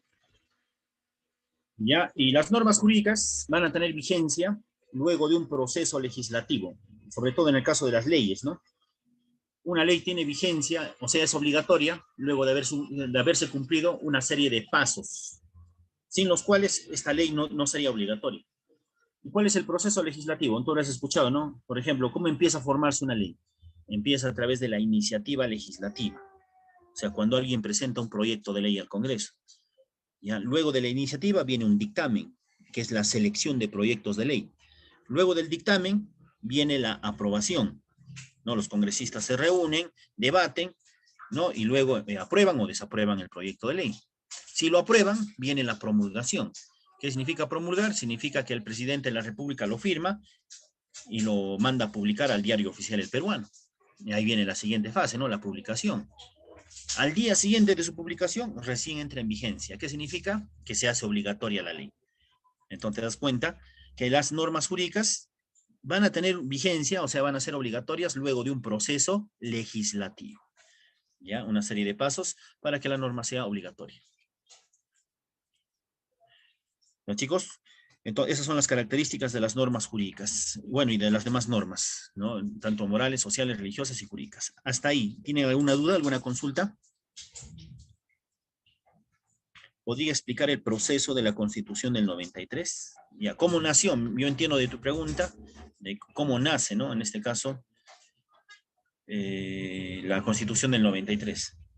Ya, mira, la Constitución Política del 93 surgió luego de un acontecimiento bastante actualmente reconocido, ¿no? Que se llama autogolpe de Estado. 5 de abril del 92, Fujimori dio un mensaje a la nación donde nos comunica que había decidido disolver el Congreso de la República y además disolver algunas instituciones públicas, como son el Tribunal de Garantías Constitucionales, el Consejo Nacional de la Magistratura, etc. ¿Ya? Entonces, a ese acto de Fujimori de disolver el Congreso y otras instituciones que garantizaban la democracia en el Perú se le llamó autogolpe de Estado. Fujimori también toma la decisión de derogar la Constitución Política del 79, que en ese entonces estaba vigente en nuestro país, y decide convocar al pueblo para que elija a un Congreso Constituyente Democrático, a un CCD. Ya es así que un 22 de noviembre del año 92, el pueblo eligió al Congreso Constituyente. Ya, el Congreso que estuvo conformado por 80 congresistas. Ya, estos 80 congresistas se encargaron de redactar la Constitución Política de 1993. Constitución Política del 93, ya que fue sometida a un referéndum, o sea, fue sometida a una consulta al pueblo. Dijeron, pueblo, a ver, lee esta Constitución, ¿estás de acuerdo o no? Bueno, el pueblo dijo, sí, estoy de acuerdo, sin leer, pero dijo, sí, estoy de acuerdo. Ese referéndum se llevó a cabo un 31 de octubre del 93. Habiendo aprobado el pueblo a través de referéndum esta Constitución elaborada por un CCD, ya fue publicada ya un 30 de diciembre y entró en vigencia un 31 de diciembre del año 1993. Ya, ese ha sido el proceso de la Constitución Política, ya que actualmente está vigente en nuestro país. Ya, ahora esta Constitución lo quieren cambiar, ¿no? Dependiendo de quién gane las elecciones. Ya, Pedro Castillo dice, no, si yo gano las elecciones voy a promover la reforma constitucional. No es que él va a cambiarlo de frente, sino que va a promover la reforma constitucional. ¿Qué va a hacer Pedro Castillo? Dice, van a juntar firmas, 10% de la población electoral nacional, que son alrededor de, a ver, son 2,5 millones de ciudadanos que tienen que firmar. Luego va a haber un referéndum. En el referéndum van a preguntarle al pueblo, le van a decir, ¿no estás de acuerdo con cambiar totalmente esta Constitución del 93? Si el pueblo en su mayoría dice sí, entonces va a convocar a elecciones para que el pueblo nombre a una asamblea constituyente, ya no a un congreso, sino a una asamblea constituyente.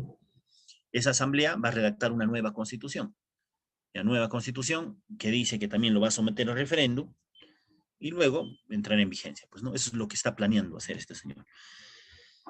Ya, no sé si cumplirá o no cumplirá, pero bueno, eso es lo que ha planificado. Ya, chicos, entonces ese ha sido el proceso para que la Constitución Política del 93 actualmente esté vigente en el Perú. ¿Ya? Muy bien. Hablemos ahora de los conflictos. Conflictos que se presentan frente a las normas morales y a las normas sociales. Conflictos ético-morales y conflictos de convivencia social. Ya, mira, si hablamos de conflictos ético-morales, vamos a encontrar dos clases. Conflictos que están relacionados con la vida y conflictos que están relacionados con la ética pública. Si hablamos de conflictos contra la vida, tenemos aquí el aborto, el suicidio, la eutanasia, la pena de muerte, la manipulación genética y los desórdenes alimenticios. Mira, estos son conflictos contra la vida.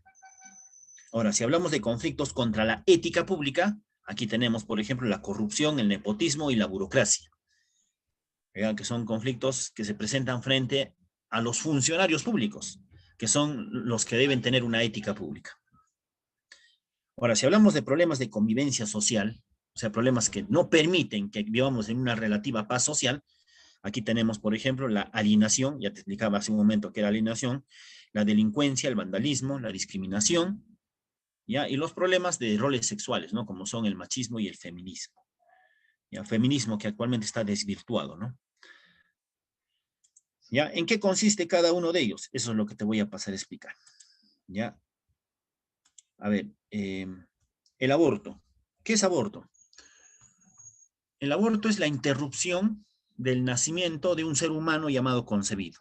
Esa es la definición exacta de lo que viene a ser aborto. Ahora yo les pregunto a cualquiera de ustedes, ¿desde cuándo existe la vida humana? ¿Quién me puede Desde decir? la concepción. Desde la concepción. ¿Y qué se entiende por concepción? Desde que forman en el vientre de la madre. Para la ley, no para biología, en biología te van a explicar otra cosa, para la ley, La unión del considera óvulo que con el hay, espermatozoide.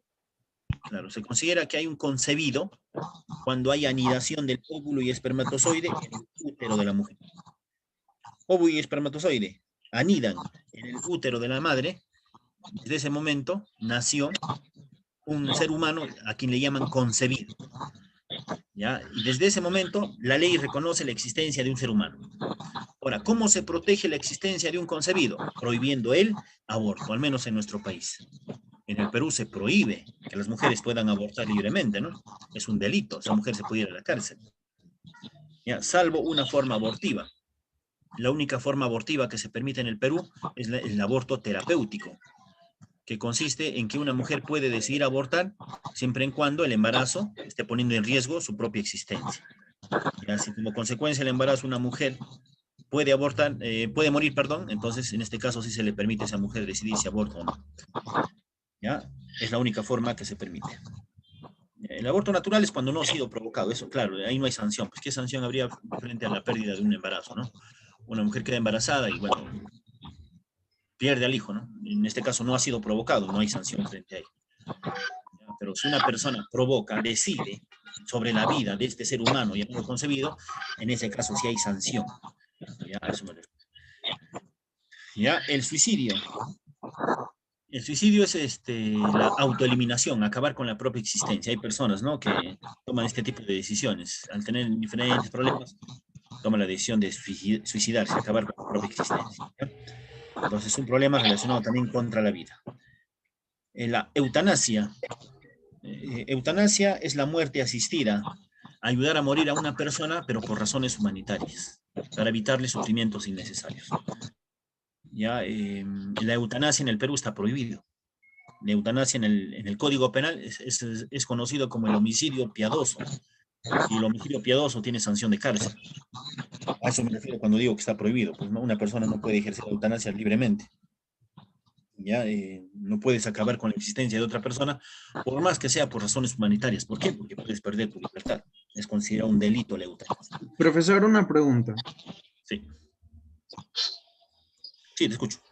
Porque, por ejemplo, cuando una persona ya está con riesgos de muerte y todo eso, y al fin creo que el doctor le pregunta, por ejemplo, si está conectado a un aparato artificial, le pregunta si lo mantiene encendido o lo apaga de una vez, y eso también se decía, es que la decisión sería apagarlo, también se consideraría de eutanasia.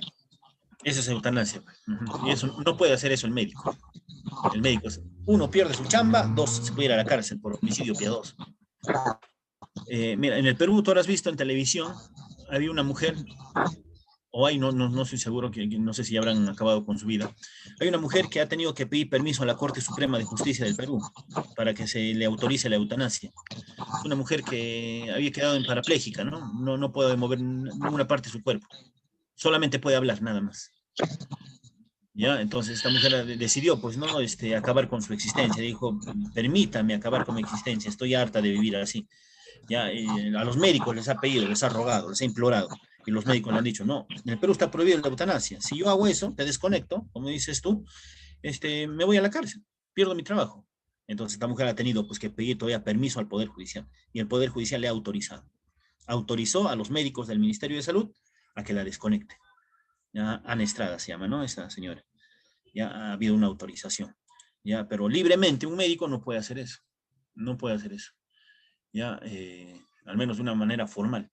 Yo he visto en los hospitales, por ejemplo, que los médicos, en coordinación con los familiares, deciden ello.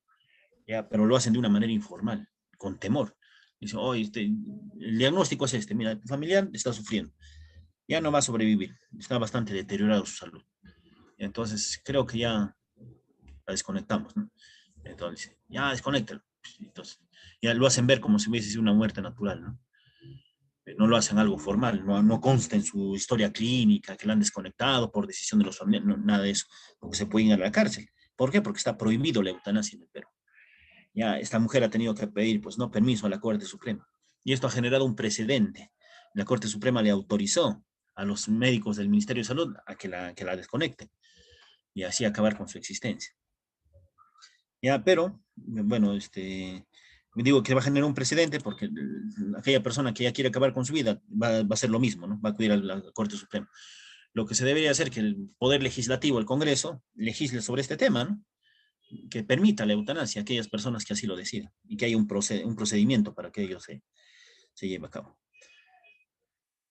Ya, profe, en el caso de los animales, bueno, los animales para el Código Civil peruano Pero son... eso no va con, o sea,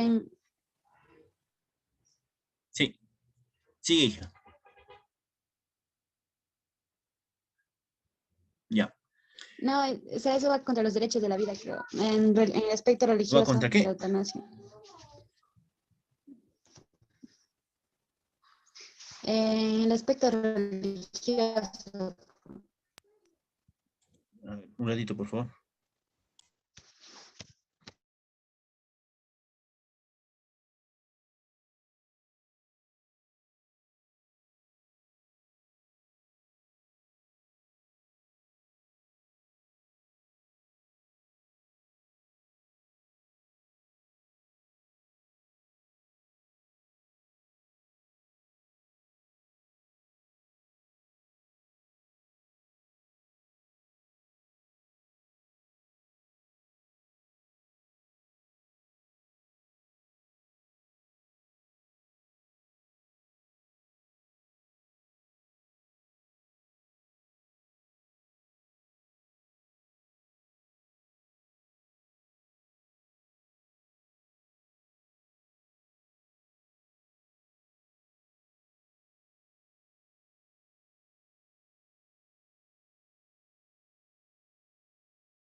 Ya, a ver, te explicaba que la eutanasia significa que una persona puede acabar con la existencia de otra persona, pero por razones humanitarias, con la finalidad de evitarle sufrimientos innecesarios. ¿Ya? Esa es la definición de lo que viene a ser eutanasia. A matar a alguien por pena, en otras palabras, ¿no? Y ahí me preguntaban justo, pues, profesor, ¿y los animales? Por ejemplo, si a un animalito, un perrito lo atropellan en la calle, ¿no? Y para que no sufra lo matan, ¿se va a la cárcel? No, los animales en el Código Civil son considerados cosas, no tienen derechos reconocidos en la ley, aunque sí existe una ley contra el maltrato animal, que sanciona a la persona, ya que esté maltratando, pues no, a un animalito. Ya, sin embargo, si una persona ejerce la eutanasia contra un animalito, no hay cárcel, pues eso no está regulado en el Código Penal. El Código Penal regula acabar con la existencia, por más que sea por razones humanitarias de un ser humano, no de animales. Para los animalitos no necesitas un permiso, ¿ya? Hay algunos, ¿no? Incluso que cuando son viejitos, ¿no? Ya están, ya no ven, ya no comen, ¿no? Entonces, para evitar este sufrimiento, deciden acabar con la existencia del animalito. No se necesita un permiso del Poder Judicial, nada de eso. No está regulado eso. Lo que prohíbe el Código Penal es la eutanasia para seres humanos. ¿Ya? Ahora, la pena de muerte es una sanción impuesta a aquella persona que haya cometido delitos graves. La pregunta aquí sería, ¿hay pena de muerte en el Perú? ¿Existe la pena de muerte en el Perú? ¿Sí o no? Técnicamente sí existe, pero no se puede llevar a cabo. Muy bien, esa es la respuesta correcta. Sí existe pena de muerte en el Perú, pero no se aplica. ¿Y por qué no se aplica?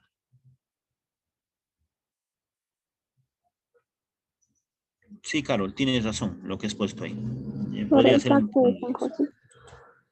Claro, la pena de muerte en el Perú no se aplica, ¿no? Por el Pacto de San José de Costa Rica, ¿no? El cual prohíbe tener como sanción justamente este acto, ¿no? Acabar con la existencia de una persona como medida de sanción. Estamos prohibidos nosotros como Estado de aplicar pena de muerte, por más que la Constitución en su artículo 140 lo reconozca. ¿ya? Entonces, pena de muerte es una sanción, pues, ¿no? Pero en el Perú, si bien es cierto existe, no es aplicable. Lo que me pregunta insistentemente su compañero o compañera, la manipulación genética, ¿ya?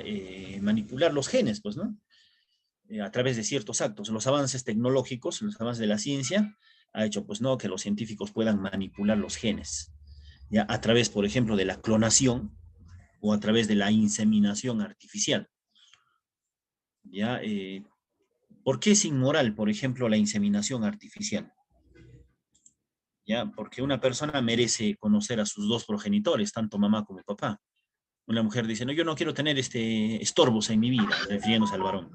Acude a estas clínicas de inseminación artificial donde hay un banco de espermatozoides. Sabe Dios quién será el donador, ¿no? Esta mujer toma la decisión de embarazarse con la donación de espermatozoide, ¿ya?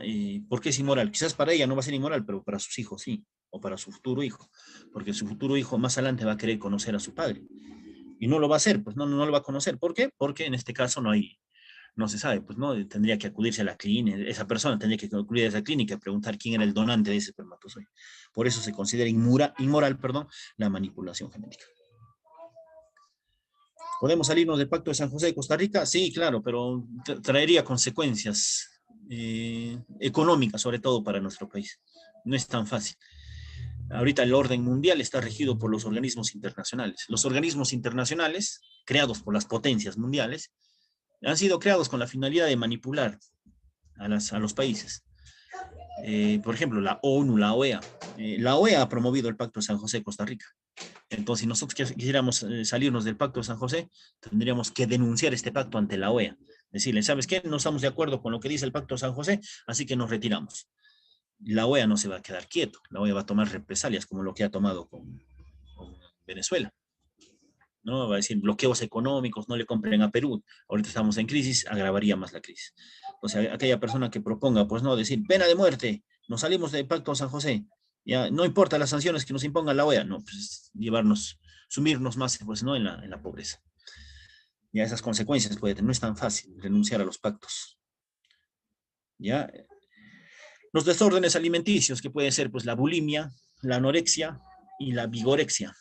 Bulimia, cuando una persona come, se da ingesta de comida, pero luego lo devuelve, ¿no? Mecánicamente, se provoca el vómito.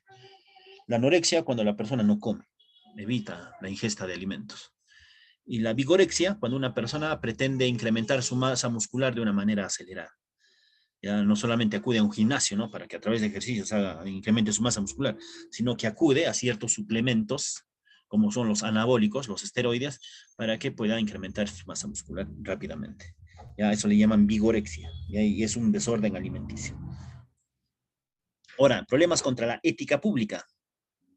Ya, y por ahí leí una pregunta, ¿qué cosa era el peculado? Decía, ¿no? Mira, cuando hablamos de ética pública, nos referimos a la forma de actuar que deben tener los funcionarios públicos. ¿A quién se le considera funcionario público? A aquella persona que trabaja en las instituciones del Estado. Ellos son funcionarios públicos y ellos deben tener ética pública. ¿Ya? ¿Y cuáles son los problemas contra la ética pública? La corrupción, el nepotismo y la burocracia. ¿Qué es corrupción? La corrupción es un acto inmoral a través del cual una persona, un funcionario público en este caso, pide favores para omitir sus funciones.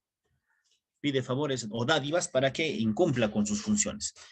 El caso clásico es el policía coimero, ¿no? Policía que tiene que sancionar a una persona, pero le pide una coima y se hace de la vista gorda. Eso es corrupción. ¿Por qué? Porque este funcionario público está omitiendo su función a cambio de un favor, a cambio de una dádiva, que se llama coima. ¿Ya? Ahora, ¿qué cosa es peculado? Peculado es el mal uso de los recursos del Estado.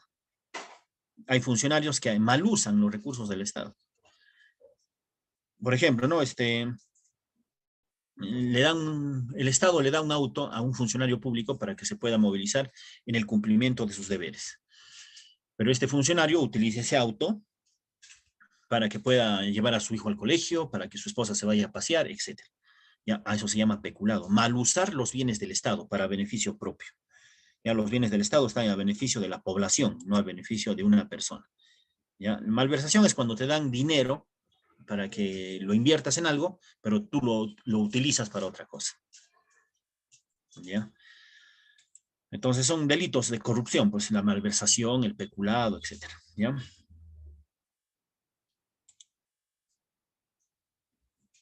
Ya, doloso y culposo. Ya, la forma de cometer delito puede ser de una manera dolosa y de una manera culposa. Va a ser dolosa cuando has tenido la intención, y va a ser culposa cuando no has tenido la intención, no lo has planificado, pero por desconocimiento, en este caso lo que viene a ser peculado, lo ejerces. Por ejemplo, ¿no? Un peculado doloso. Sabes que está mal usar los recursos del Estado, pero lo haces. Es un peculado doloso. Peculado culposo, no sabía, ¿no? Que era un delito usar este bien de esta manera. Te pueden acusar de un peculado culposo, ¿no? No has tenido la intención. Ya ves la diferencia entre uno y otro. El nepotismo. Nepotismo es cuando un funcionario público favorece a ciertas personas para conseguir ciertos objetivos en las instituciones públicas. Vulgarmente conocido el nepotismo como la vara, ¿no? Oye, alumno fulano de tal, ¿por qué no prestas atención? Ah, profe, es que mi tío es el presidente de la comisión de admisión y me ha dicho que ya me reservó una vacante en la Universidad del Centro. Ya. Eso es nepotismo. Favorecerte para conseguir un objetivo en la institución pública, que en este caso viene a ser la UNSP. A ese funcionario público lo pueden acusar. Si lo descubren, lo acusan, lo botan de su trabajo y lo meten a la cárcel por nepotismo. Ya, entonces el nepotismo es un problema contra la ética pública. La burocracia ya es cuando los funcionarios públicos pretenden gobernar dentro de las instituciones del Estado. Pretenden gobernar, ¿por qué? Porque imponen sus normas por encima de las normas jurídicas que existen para el cumplimiento de sus funciones. Por ejemplo, no vas a una institución pública, a la comisión de admisión para que te inscribas, para que postules. Y las personas que trabajan en esta comisión de la Universidad del Centro dicen, no, acá se hace lo que yo digo. Si yo te digo que me traigas estos requisitos, entonces tienes que cumplir. Si no, no te inscribo para que postules.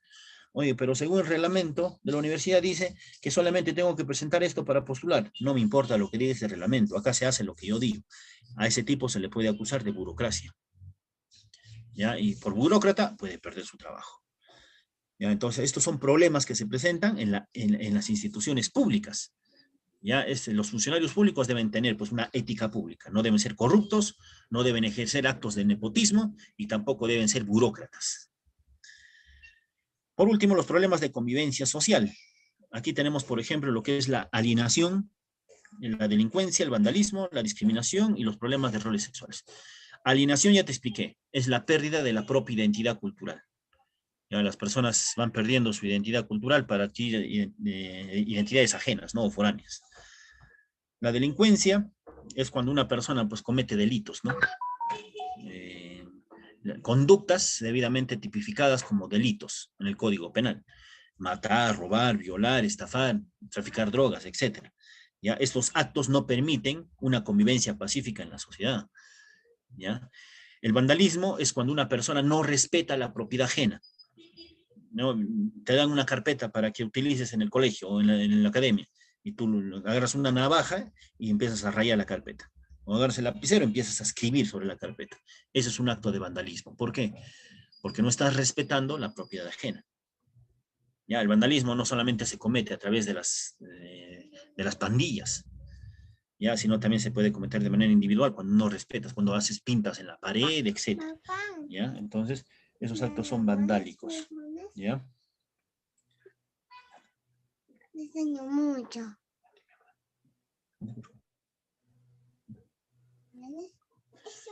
Eso no. ¿Ya? Entonces, vandalismo implica el no respeto de la propiedad ajena. ¿Ya? La discriminación es cuando se trata a una persona de diferente manera sin tener razón para hacerlo. ¿Ya? A una persona que se le retira del salón por su color de piel. ¿Ya? Eso es un acto de discriminación. ¿Ya? Una cosa es discriminar y otra cosa es diferenciar. Por ejemplo, a ver, si a un alumno se le retira del salón virtual porque está haciendo bulla, ¿será un acto de discriminación? ¿Aló? ¿Qué dicen? No, profesor, no sería. ¿Por qué? Porque en este caso sí hay una razón para tratarlo de esa manera. Pero si a un alumno lo retiro del salón por su color de piel, a ver, prendan su cámara, ve un morenito, allá afuera, por moreno. ¿Discriminación o no? Discriminación. Es discriminación. Eso sería un acto de Sí, discriminación. es discriminación. Sí, ya, entonces la discriminación no solamente se da por una cuestión racial, también puede haber discriminación por condición económica, discriminación por opción sexual, ya, por idioma, por religión, no sé. Ya, pero te das cuenta, discriminar es no tener una razón objetiva y razonable para tratar de diferente manera a una persona. Otra cosa es diferenciarlo. Diferenciar es que cuando una persona lo tratas de diferente manera, pero cuando sí lo puedes sustentar en algo razonable. Ya, como el caso del alumno que te dije, ¿no? De que lo retiro del salón porque está haciendo bullying. Hay una razón objetiva para que lo pueda retirar. No me podrían acusar en ese caso de discriminación. ¿Ya? Y por último, los problemas de roles sexuales, el machismo y feminismo. Machista es aquel varón que se cree superior a la mujer y a partir de esta forma de pensar, maltrata a la mujer, ¿no? Feminismo, lo contrario, cuando una mujer se cree superior al varón. Ojo, el feminismo fue una corriente que surgió con la finalidad de que las mujeres puedan tener los mismos derechos que los varones. Pero en la actualidad el feminismo se ha desvirtuado. Hay lo que existe, por ejemplo, ahora he escuchado las feminazis, mujeres que buscan atacar, ¿no? A los varones por el simple hecho de serlos. Ya, entonces, a eso se refiere en este caso cuando se habla de problemas de convivencia social. ¿Embrismo y feminismo es lo mismo? No, es distinto. Como te digo, el feminismo es una corriente que buscaba en este caso que las mujeres tengan iguales derechos que los varones. El embrismo es que las mujeres sean tratados preferentemente, ¿no? Son por encima de los varones. ¿Ya? Eso es lo que no permite pues, una convivencia pacífica. Y también por ahí va a salir las feminazis. ¿Ya? Feminazis, mujeres que atacan a los varones sin tener ninguna razón para hacerlo. ¿Ya? Ya chicos, entonces estos son los problemas de convivencia social.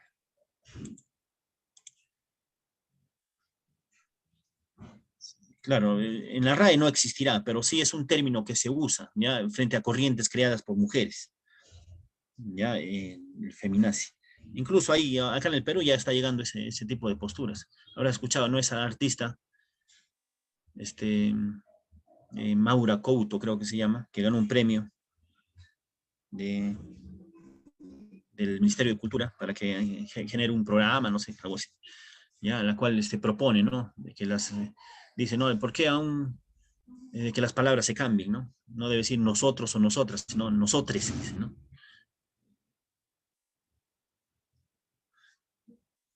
El trasplante de órganos, ¿ya qué tipo de problema será? Un problema contra la vida.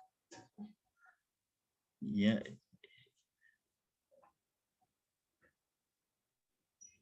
Bueno, ya chicos, entonces, eso respecto a la clase del día de hoy. A ver, pasemos rápidamente a resolver la práctica, ¿ya? Voy a dejar de proyectar esto. Un ratito, por favor. Sí, profesor. Sí, profesor. Ya, profesor, acá me preguntaba, ¿no? Si Estados Unidos pertenece a la OEA, ¿por qué razón entonces existe pena de muerte en ese país? ¿Por qué no habrán firmado el pacto de San José, me imagino?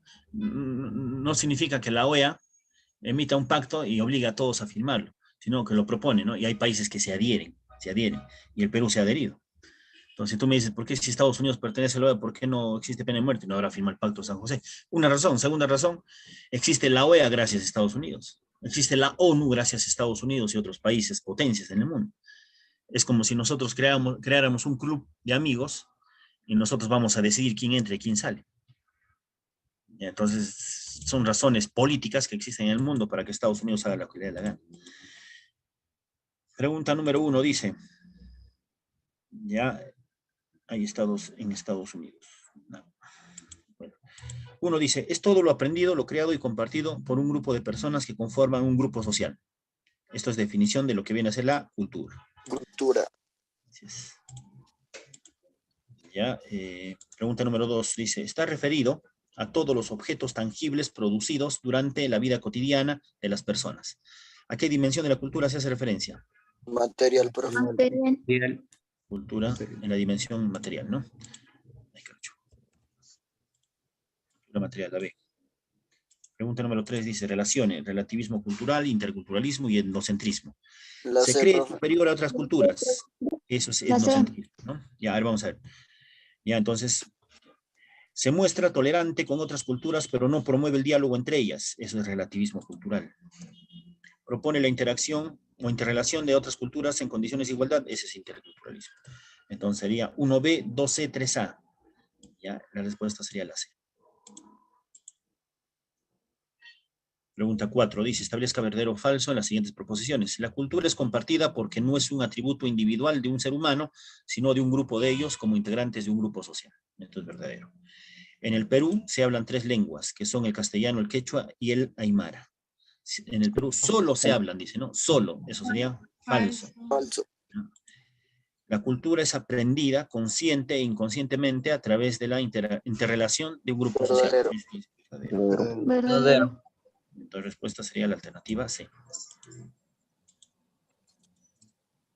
Promover el pluralismo cultural significa La profe. aceptar y valorar las diferentes culturas para La desarrollar la profe. convivencia pacífica entre personas. Así es, la alternativa es lo correcto. Pregunta 6. No es característica del etnocentrismo. La D. Dedo, ¿no? En el etnocentrismo no se promueve el diálogo entre culturas, más bien se rechaza a las otras culturas. Incluso se llega a atacar a otras culturas. Ya, pregunta 7. Establezca verdadero o falso en las siguientes proposiciones. Cultura La B. deriva del latín cultus, que significa cultivo. Verdadero. Verdadero. Las instituciones sociales que rigen la vida colectiva están relacionadas a la cultura como visión del mundo. Eso es Falso. falso. Es cultura como organización social. El conjunto de conocimientos que le permite al hombre el mejor aprovechamiento de los recursos naturales están relacionados con la cultura como saber tradicional. Verdadero, profe. Verdadero. Así es. Verdadero, falso, verdadero. La respuesta sería la B. Pregunta 8. Dada la siguiente definición, son aquellas reglas de conducta que regulan las relaciones sociales de las personas. Ya, eso es normas. Las normas. Reglas, normas, ¿no? 9. Determine la veracidad o falsedad respecto a las normas. La Las E, normas, profe. a ver, vamos a ver. Las normas morales tienen fuerza coactiva y coercitiva. Esto es falso, son Falso. incoercibles. Las normas sociales nacen de la interrelación entre las personas. Esto es verdadero. Verdadero. Verdadero. Verdadero. Las normas religiosas se basan en la fe. Verdadero. Verdadero. Las normas jurídicas provienen de las instituciones del Estado.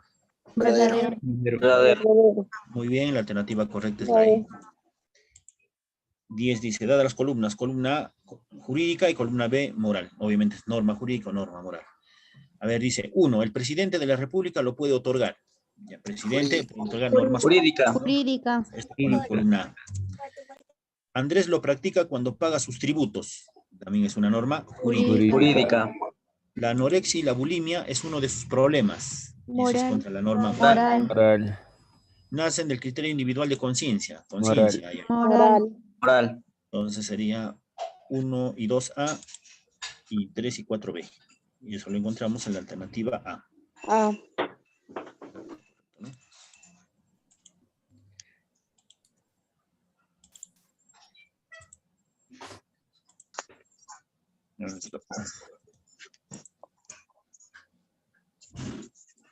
Pregunta número 11. Determine el enunciado incorrecto con respecto a las normas sociales. ¿Cuál sería lo incorrecto? La D. ¿Cuál? La D. Dedo, dice, ¿no? Las reglas sociales son iguales en todas las sociedades. Falso. Hemos dicho que las normas sociales actúan de diferente manera en diferentes grupos sociales. No todos tenemos las mismas tradiciones, las mismas costumbres, ¿no? Acá tenemos nuestras tradiciones, en Lima tiene sus tradiciones, en el norte otras tradiciones, etc. Ya no es igual en todos los lugares, por eso es incorrecto la alternativa D. 12. Determine la veracidad o falsedad con respecto a las normas jurídicas. Establecen deberes y derechos. Verdadero. Verdadero. Verdadero. Rigen en forma permanente hasta su derogación. ¿Verdadero o falso? Verdadero. Verdadero. Verdadero. ¿Qué significa derogar? cambiar por otra. Reemplazar. Muy bien, Reemplazar. cambiar o reemplazar por otra Reemplazar. norma reciente, ¿no? Eso es derogar. Su vigencia es al día siguiente de su publicación en el Diario Oficial del Peruano. Verdadero. Muy bien. Verdadero. Rigen en un determinado espacio. Verdadero. Verdadero, ¿no? Por ejemplo, las leyes rigen en el Perú, pues no rigen, las leyes emitidas por el Congreso peruano rigen en el territorio peruano. No rigen en Bolivia, en Chile, cada país tiene sus propias normas jurídicas. Tomando en cuenta las siguientes acciones. Llevar un regalo de cumpleaños a un amigo. Esa es una costumbre, ¿no? Por lo tanto, es una norma social. ¿Ya? Saludar con un beso en la mejilla a una amiga también es una costumbre, por lo tanto es una norma social. Pagar impuestos, esa es una norma impuesta por el Estado, por lo tanto es una norma jurídica. Festejar la fiesta de Santiago en el mes de julio, ya es una norma social. Dentro de las normas sociales, 1, 2 y 4, ¿no? Por lo tanto la respuesta es la D. 14. Determina la verdad o falsedad sobre los problemas de convivencia social. La corrupción es una de sus manifestaciones. Falso. La corrupción es una manifestación contra la norma moral, no contra la norma social. El enfrentamiento entre machistas ayuda a mejorar la convivencia. No, pues no hay buena convivencia cuando hay machistas, ¿no? Más bien se perjudica la convivencia social. La interculturalidad busca la convivencia basada en el respeto. Verdadero, ¿no? Verdadero. La discriminación genera un problema social. Verdadero. Dos falsos, dos verdaderos, eso lo encontramos en la alternativa. Ahí sería lo correcto. 15. Columna A, eutanasia, columna B, racismo. Ya, a ver. Identifica el enunciado correcto sobre la convivencia social y sus problemas. A ver, A y B son problemas éticos. Verdadero. A es un problema ético, B no es un problema ético, B es un problema de convivencia social. B dice, A y B son avalados por la sociedad, no, son rechazados. Más bien, el racismo no es avalado por la sociedad. C dice, A no es considerado un delito, falso. Eutanasia en el Perú sí es considerado un delito, como te expliqué. D dice, A es un problema ético, ¿sí? Y B es un problema social. Muy bien, esa es la respuesta, ¿no? Verdadero. Verdadero. Eso es lo correcto, y eso es lo que estamos buscando. 16. Correlaciona según corresponda a los problemas sociales y éticos. Racismo, alienación, machismo, aborto. Fenómeno que subestima a la mujer. Eso es machismo. Aquí da. Interrupción del embarazo. Aborto. Eso es aborto, ¿no? Aquí es la B. Cambio de actitudes sociales en desmedro de su identidad nacional. Eso es alienación. Alienación. Tendencia sociobiológica, etc. Eso es el racismo, ¿no? Entonces, 1D, 12, 3A. La B, ¿no? Así es, la B. 17. Las normas sociales funcionan como reglas de trato, es decir, están vinculadas a los buenos modales y a las normas de urbanidad. Identifica cuál de los siguientes casos se refiere a ello. Saludar a las personas mayores de edad. Sí, ¿no? Verdadero. No masticar los alimentos. A ver, ¿cuál dice? Las normas sociales funcionan como reglas de trato, es decir, están vinculadas a los buenos modales y normas de urbanidad. Identifica cuál de los siguientes casos se refiere a ella. Ya. 1, sí, verdadero. No masticar los alimentos con la boca abierta, también verdadero, ¿no? Es una regla de etiqueta. Ceder el asiento preferencial en las combis a los pasajeros mayores. ¿Verdadero o falso? ¿Eso será una norma social? Falso, profe. Es una norma moral, profe. Eso es moral. Ya, dice, asiento preferencial. ¿Eh? Norma jurídica. Claro, es una norma jurídica. Tú has visto en todas las combis, en las dice, no. Asiento preferencial, según ley número tal. Ley, entonces, norma jurídica. Ya, 1, 2 serían entonces manifestaciones sociales. La respuesta es la D. 18. ¿A qué tipo de norma hace referencia el siguiente texto? Conjunto de normas materiales, generales y escritas establecidas por los poderes públicos. Jurídica. Tanto, norma jurídica. Ajá. Jurídica. Así es. 19. Lee el siguiente texto y identifica a qué tipo de norma corresponde. Los creyentes de Alá. Listo, Alá es un Dios. Por lo tanto, ¿qué norma estamos hablando? Religiosa. Religioso. Religioso. Dado el texto. 20. Dice, en la fiesta costumbrista. Ya, una costumbre, ¿qué tipo de norma es?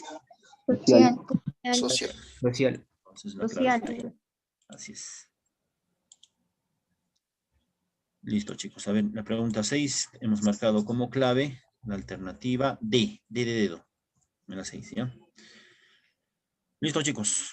Ya es 14, me he pasado un poco. Les agradezco por su atención. Ya imagino que el siguiente docente está esperando, ¿ya? Eso sería todo.